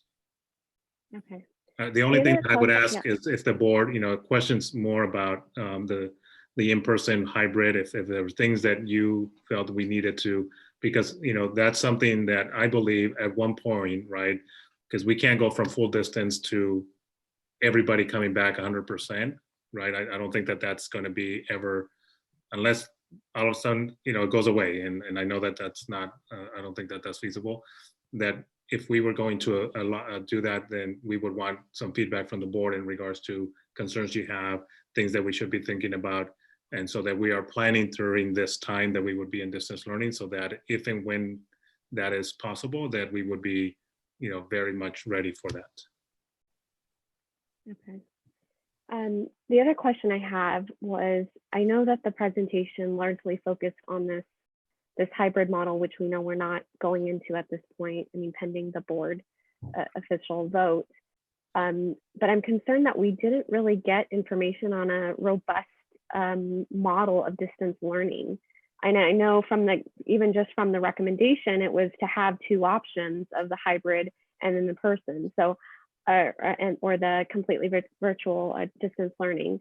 So I would really like to know in more detail, or at least communicated to our staff and parents, what those, and with more specificity, how we're going to ensure that we are providing equitable opportunities for students. And it's going to need to mean differentiated learning opportunities, even if it is full distance learning, right? So how are we, for instance, getting other materials into the hands of students? A lot of our students don't, I mean, it's difficult right now, even just to go to the store. So are we going to be providing paper and pencil to students? Are we going to provide sensory motor kits for some of our students who have those needs, right? Those are the types of things I think in more depth, especially if we are moving forward with everybody being on distance learning. We know that this cannot be what we had, the emergency teaching that we had in the spring. We need to do a better job. And I know our educators are up for the task, and our administrators are up for the task. And we really need to be better prepared to support our parents as well, who are taking on, a burden of this as well. So I just would like to see that, if possible, come to the next board meeting to have a more, just at least just as in-depth that we had for this hybrid model. I think we need to have at least, that in-depth information for a full distance learning model. Yes, and we certainly plan on doing that. We do have already a lot of detail, a lot of planning that has been done in the last couple of days, because we shifted to that. They were already going to plan on that, because again, even if we were able to do in-person hybrid, we knew that at one point or another we would have to potentially go to full distance learning. So they were already planning that as well. But now, what we ask is that they completely shift all their time to building out the full distance learning, just like you described. So there's already, a lot of schedules in terms of minutes and how to do it, and making decisions about platforms and how to support those, because one of the things, again, we heard from parents is, just give me one platform. So they've been working on exploring all those things so we can make those decisions. What we'll do is, as we get some of those cleaned up and finalized, we will make those available to the board and the public, but we certainly intend to bring to the board a full presentation on full distance learning and how we're supporting our students. Right. I think that the sooner we can get the scope of the types of resources that we're going to be providing, I think that will help with a lot of the planning that needs to happen for our teachers and staff, but also, from the parent side, so that they know what to expect and the types of ways that they will be supported. The other question I had was just in terms of equity, what are some ways that our work groups are thinking about, specifically about equity, when it comes to, we do have a variety of student needs and a variety of educator and staff needs as well. So how are we thinking about equity? So that's one, go ahead, Nora. I just want to say that we started off our subcommittee work with reading the resolution on diversity, equity, and inclusion and belonging, so that we began the work with thinking about that lens. When I know we're not going to be implementing hybrid, but we had built in some time to address specific intervention or additional learning time for students that needed additional support, kind of thinking of MTSS and thinking of tiered support systems within those models. And as Mr. Cruz said, the work as of last week was to begin looking at full distance learning, because we were looking at distance learning as part of the hybrid model. We had schedules, we had everything ready, more or less organized, but the work began, as last week, this week, on full distance learning. And so that is what the subcommittees are working on, is how do we provide students, English learners, how do you do ELD quality, via a distance learning approach. I know I was participating in the instructional program subcommittee yesterday, and they were talking about how many minutes would we provide that kind of support, and what would it look like for students, looking at our special needs students. So we are using, Maimona, that lens and kind of that approach to looking at it. We could, as Juan said, we can present to you a definite model the next time we present to the board, but we are using that because those are the kids that we serve. So we have to make sure that we're meeting their needs.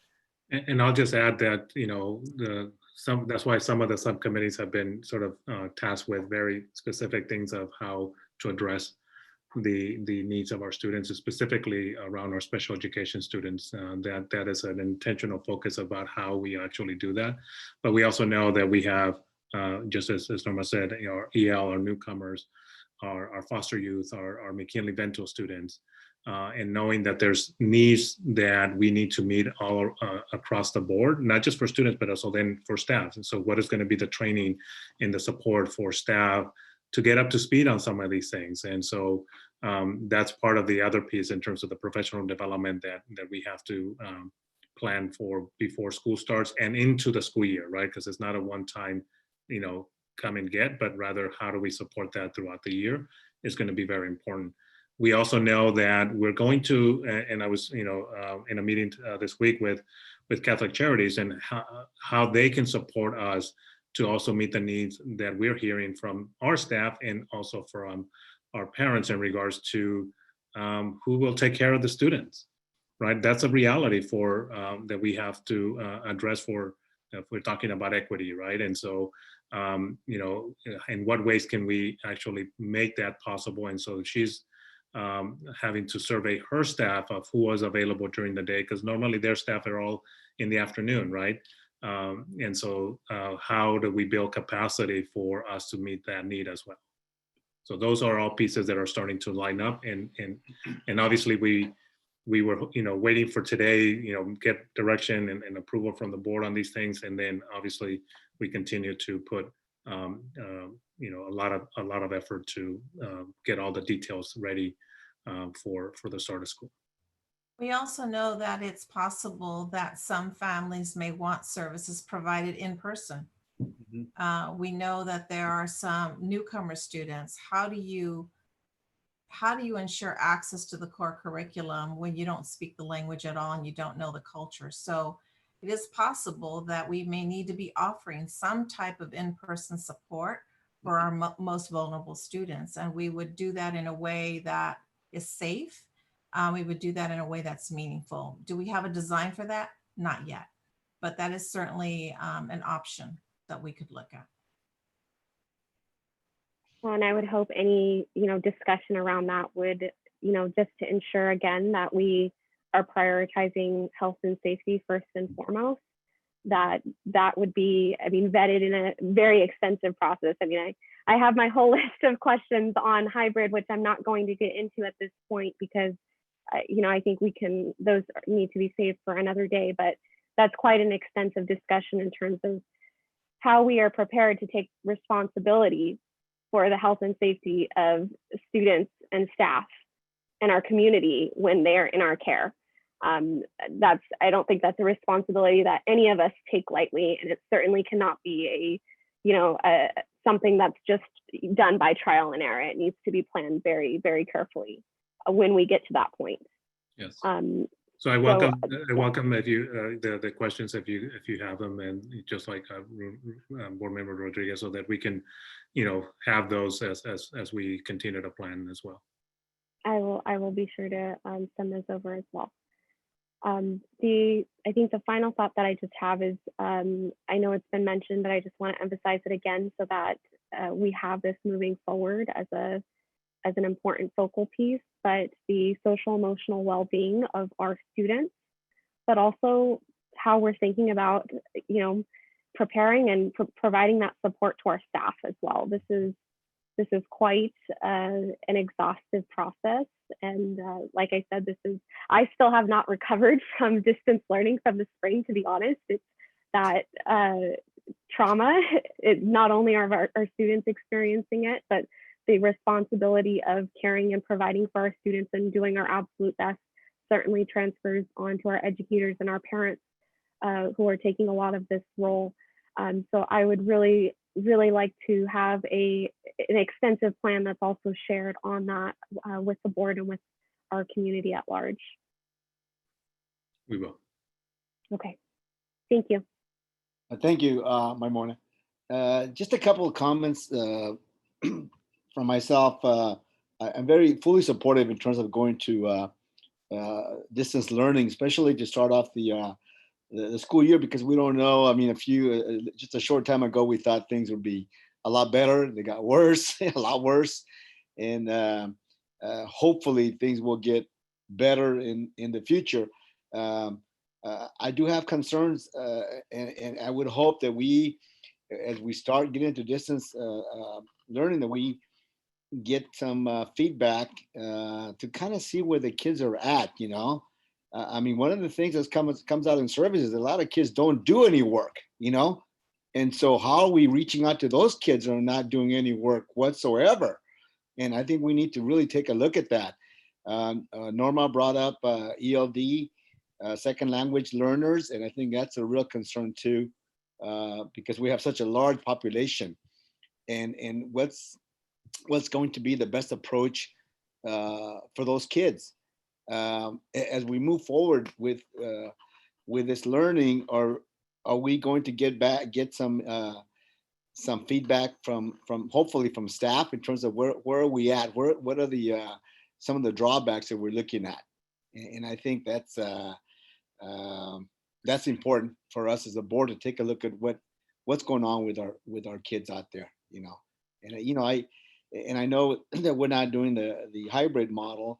I kind of fear the lack of socialization that's out there now, because the kids are pretty much in their homes, are not really socializing, interacting with their peers, so on, as we of course been accustomed to all of our lives with the kids, and when they come to regular school. So that's a big loss. We can't even imagine the loss that's taking place there.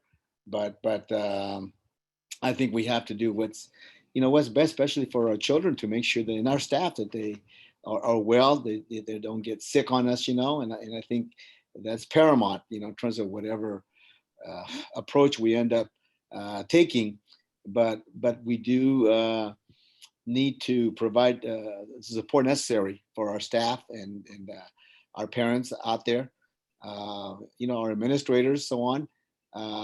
And so, yeah, so we're definitely going to look for, the board will take a look at timely reports to us to see where we're at, what's going on, and maybe some things have to change here or there with, distance learning. And I think that's what we have to hear. So this is something new to all of us. And I just want to thank all the individuals involved, all the committees that were involved.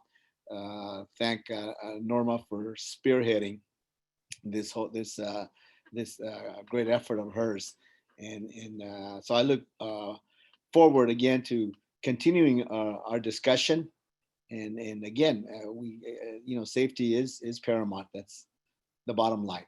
So thank you all. Board members, did you have any other final comments you want to make? George. Yes, go ahead. George, I do have a recommendation, because I really think we should try to keep our board meetings as efficient as possible. Right. So maybe when we do get to the point of either looking at the points that Ton brought up, Ton brought up a lot of good points, and Maimona as well, and so Yes. Carrie as well. But maybe we should schedule some study group meetings so that we can keep our board meetings efficient. And that's when we get all of these questions answered, because we're actually kind of like a committee right now working on this issue. And really our board meetings should be for policy, policy approval and developing policy. And it's important to have these questions though. So I really think that we should set up maybe a couple of study group meetings, one for the full distance learning, and then again when we get to the point of looking at the hybrid model. Yes. I was happy to hear that Maimona mentioned that she had a lot of questions regarding that. It wasn't really complete, and I agree with that. Those weren't the exact words she said, but that's what I heard, and I think there was a lot of questions regarding the hybrid model that were not answered, including cost, additional staff, and what Carrie brought up, the daily sanitizing and so forth. We really need to be prepared, because our teachers and our parents and our classified staff are going to have a lot of questions on how this is going to occur. So I think that we need to take care of all those details.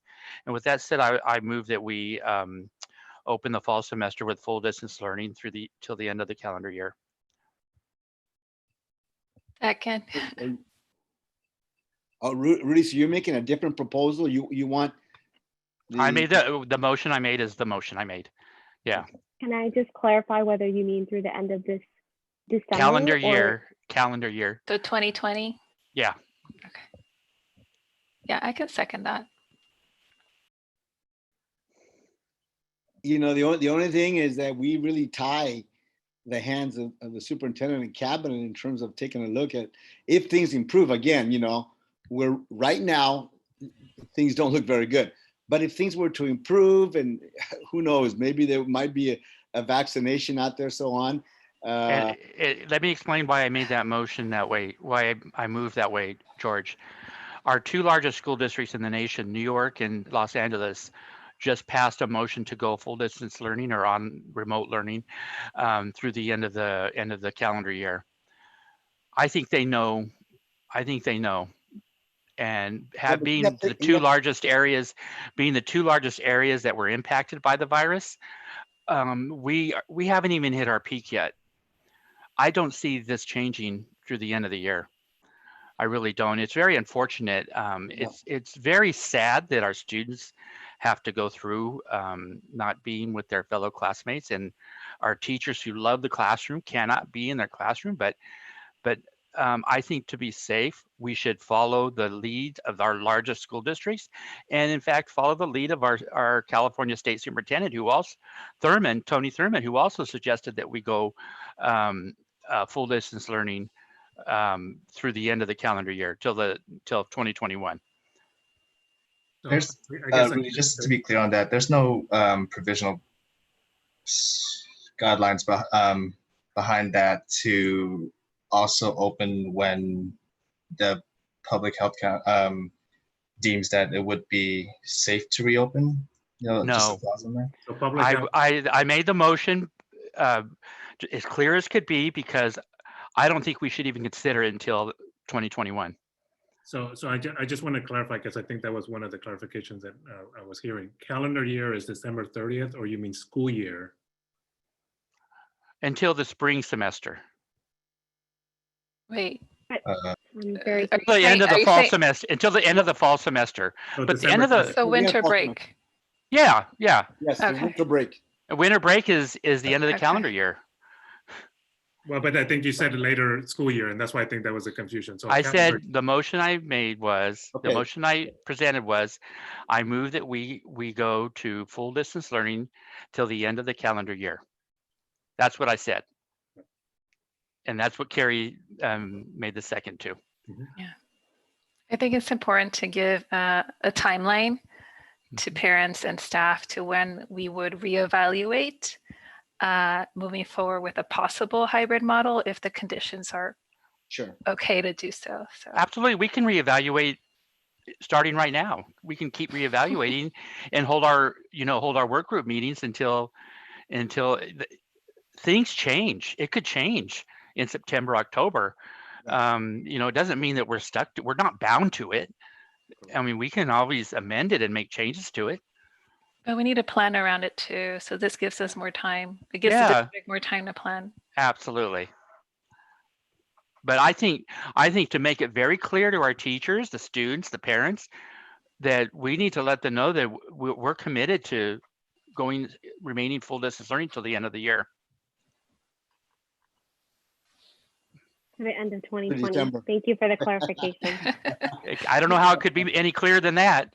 Well, because I guess in educator terms, the calendar year, at least I initially think of it just as the school year. Yeah, no, that's academic. That would be academic year. Well, thank you for the clarification. Sure. That's good. Okay, no, that's good, Rudy. I think that's a good approach. And we see how things go. Hopefully things will change. Like you said, we can always revisit this if things did improve considerably. We can always hope for the best, expect the worst.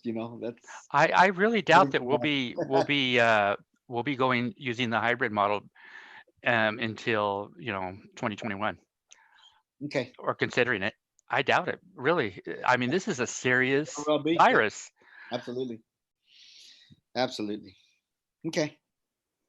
All right. So we have a first and a second on your motion, Rudy.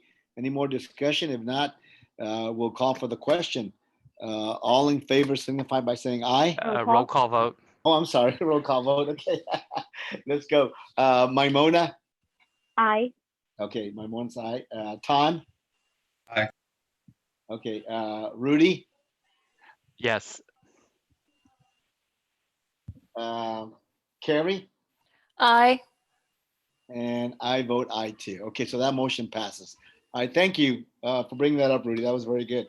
And so the motion passes, and so that's where we're at right now at this point, based on conditions, the conditions that we face right now in our country. All right, so thank you very much for that. Okay, so now let's go ahead and go on to item number 6. Consent items over $25,000.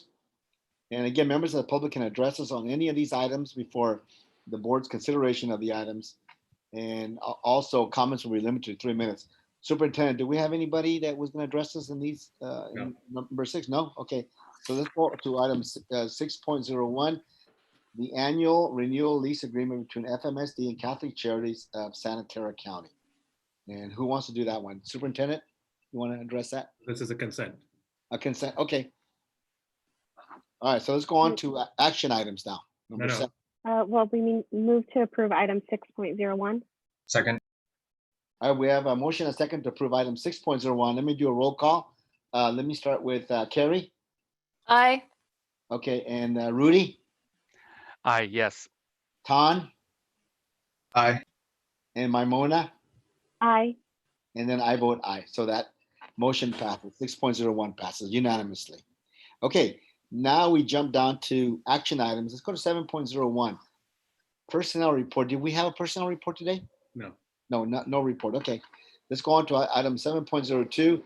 The wording revision of the 2018-19 FMEA tentative agreement and related collective bargaining agreement. So perhaps some of the board members remember this from the start of last year. During a audit for CalPERS, it was noted that the language in our FMEA agreement did not match the way that we treated it in terms of our payroll process. So we're just modifying the wording in the agreement to match the way it was processed. The way we've processed it is the same way that we've done it for a number of years for our district when there has been a salary increase with similar language. So to ensure that we don't have a negative impact on any of our employees' benefits from CalSTRS, we are asking the board to approve this modified language for the MOU for 2017-18. Sorry, 2018-19, excuse me. Right. Questions, comments, board members? If not, I'll ask for a motion and a second on item 7.02. Move to approve the wording revision to the 2018-19 FMEA tentative agreement. Second. Okay, we have a motion, a second on item 7.02, so we'll do a roll call. Carrie? Aye. Rudy? Yes. Ton? Aye. And Maimona? Aye. And then I vote aye. So that action item passes unanimously. All right, President, 7.03. I was reminded that there actually is a 7.0 personal report. What we didn't have is in the addendum. So that does have to, the board has to take action on 701. Okay, so let's go back to 7.01. So I'll need a motion, a second on this item. Move to approve item 7.01, the personnel report. Second. Okay, we should have a motion, a second item 7.01. Let's do a roll call. Carrie? Aye. Rudy? Yes. Ton? Aye. Mona, Aye. and then I vote aye also. All right, so that passes unanimously. Okay, let's jump down to 7.03, resolution number 2020-46, establishing a building fund, general obligation bond measure R fund 217. Jason? Yes, so as you know, our Measure R passed, and so now we're at the point where we were able to sell some bonds, and we're going to get some money in to help pay for future facility projects. Prior to receiving the money, we need to set up a separate bond to help track those funds that we receive. So this is a resolution that's going to the board to create this fund. We can't do it without a resolution. And then once that's created, we give it to the County Office of Education, and then they work with the County Treasurer's Office to create the fund. Great. All right, good news. Any questions, comments, board members? If not, I'll need a motion, a second on item 7.03. Move to approve action item 7.03. Second. Okay, we have a motion, a second. Let's do roll call. Carrie? Aye. Rudy? Yes. Tan? Aye. Mona? Aye. And then I vote aye. So that motion passes. Let's go on to item 7.04, 2020-2021, the meal pricing increase, equity in school lunch pricing. 7.04. Yes, so this is an item that we're bringing to the board to increase our paid price for meals by 10 cents for both elementary and middle schools. The new rates will be $2.95 and $3.05 respectively. We've also included a price comparison within the board agenda item, so you can see where we stand amongst surrounding districts. We are one of the least expensive meals for students within our area. So we bring this item to the board for approval. All right, thank you. So I'll need a motion, a second, unless you have any questions, board members. I had a question, but this will probably come later on in terms of how we're gonna do the meals and all that. I know we're doing them right now, but when the school year starts, how are we going to go ahead and get all that? It's going to be grab and go again once the year starts with all of our school sites, most likely. I don't see a way to do it a different way, but Correct. of course we can explore different options. Okay, really good. All right, anything I else? just want to be sure Yes. that no one's going to be charged for those grab and go meals. As long as we get the exemption from the state, because we needed an exemption to be able to serve meals to all students and not have to charge. So yeah, as long as we get the exemption, that shouldn't be a problem, but we'll continue to monitor that situation. I expect that to happen. Thank you. Okay, so I'll need a motion, a second on this, item 7.04. Move to approve item number 7.04, the 2020-21 meal pricing increase. Second. Okay, so we have a motion, a second on item 7.04. This is a roll call. Carrie? Aye. Rudy? Yes. And Tan? Aye. Mona? Aye. And myself, and I vote aye. So that passes unanimously. Okay, let's go to item to 7.05, mechanic, the job description for mechanic. Annette, did you want to do that one? Sure. This is a new job description for a position that currently does not exist in the classified unit. Currently, that work is being outsourced. And so CSEA has agreed on the job description, and we're bringing it to the board for your approval. Okay. All righty. And the mechanic would work out of the district here, or pretty much is he going to be assigned to any Become school? a district employee. Okay. Yeah, at the transportation yard. Oh, I see. Okay, good. All right. Board members, you have any questions on this? If not, I'll need a motion, a second. Move to approve the job description for the mechanic. Second. All right, so we have a first and a second, item 7.05. All in, oh, well, let me take roll call. All in favor. All right. Board member Carrie? Aye. Rudy? Yes. Tan? Aye. Mona? Aye. And I vote aye also. All right. Okay, let's go move forward to item 7.06, network systems technician, the job description. And Yes. Annette, one more time. Yes. This is, again, a new position that would be added to the classified unit. Okay. Currently, we do not have the position network systems technician. It would be new in the IT department. So it kind of goes along with the distance learning and everything else, right? It would seem, that would be very helpful in that area. Board members, you have any questions regarding this position? Job description? Nope. Then I'll need a motion, a second on item 7.06. Move to approve item 7.06, the network systems tech job description. Second. Okay, so we have a first and a second item 7.06. We'll take roll call. Carrie, Aye. Rudy, Yes. and Ton, Aye. Mona, Aye. and myself, I vote aye. So item 7.06 passes unanimously. Okay, and I think we're done with all of our voting items, All right, so let's go to item number 8, communications from the superintendent.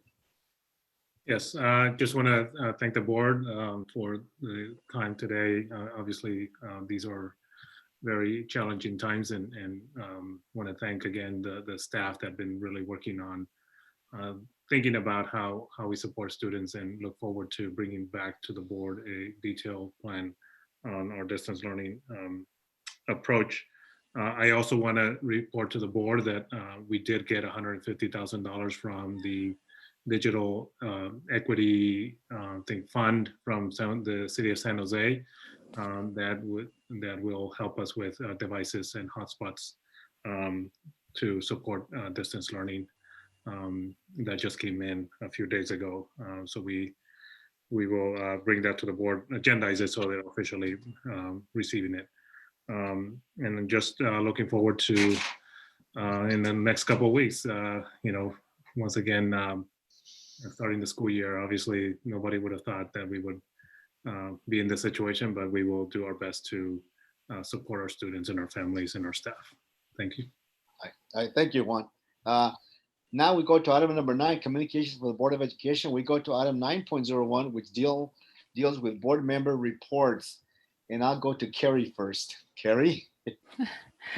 No report. Okay, Rudy? No report. Okay, Ton?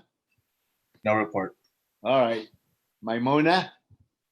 Just really quickly want to make sure that everyone on the board knows that there is an upcoming meeting next week, a Board of Supervisors meeting, where they will be looking at the way that the funds will be distributed for the $7.1 million that they approved. And so the hope is that they advance that money so that we can get the devices and hotspots at the start of the school year, instead of waiting till August when they approve their budget, because then things will have to be purchased after that date. So hopefully you can at least send an email or continue your advocacy efforts, because they're working. Thank you. Thank you. And for myself, I did, work at the food bank last Thursday, and that was good. I got a good workout. 400 families come through. You really do get a good workout. But it was really very rewarding. Very worthwhile afternoon. I did take I don't know if I told anybody, I did take the test, the COVID-19 test. South Bay Labor Council sent a email that they were having it down in Canoa's garden. So I went over there and I took it. And it was called a non-intrusive test. They just swab your each nostril. It doesn't go all the way up like the other ones. Anyway, so they swab, and then you get your results back in 3 days. So it was, which was, good for me. I mean, I don't have it. So that was, I just wanted to double check. But anyway, that's my report. All right, let's go on. Let's go on to the back page here. Agenda. Board members, do you have any agenda item requests? Yes, so more information on how distance learning will be implemented in the fall, especially around social emotional learning, and how they'll be serving the special ed students. And also the district's plan going forward as far as implementing a hybrid model when we come to that. All right, very good. All right. Other agenda item requests, board members? Okay, if I'd none. like to follow up on, just make sure that, you know, I know some of my agenda item requests have been on there for many, many months now. And so I understand that there's a lot going on and a lot that needs to be prioritized, but at some point it would be helpful to get some dates set on those requests. We will start putting dates to them based on the board meetings that we have upcoming. Thank you. Okay, and then number 10, future business. None at this time. Let's go to number 11, future meeting dates. And right now we do have August 11th, a remote board meeting, and then August 25th, again, the same thing. And then September 8th, a remote board meeting. And we were looking at a retreat, and I'll check with the superintendent in terms of getting the retreat off the ground so we can get some dates down for that. Definitely need to get together for that. Okay. And closed session, we don't need to go into closed session. So I'll need a motion for adjournment, item 13. Move to adjourn. Okay, so I have a motion and a second for adjournment. So I guess we'll go down to the list one more time. Carrie? Aye. Rudy? Yes. Han? Aye. Maimona? Aye. And then I vote aye too on that. All right. Okay, well, thank you, everybody. And that does end our meeting for this evening at about 8:27. All right, thank you.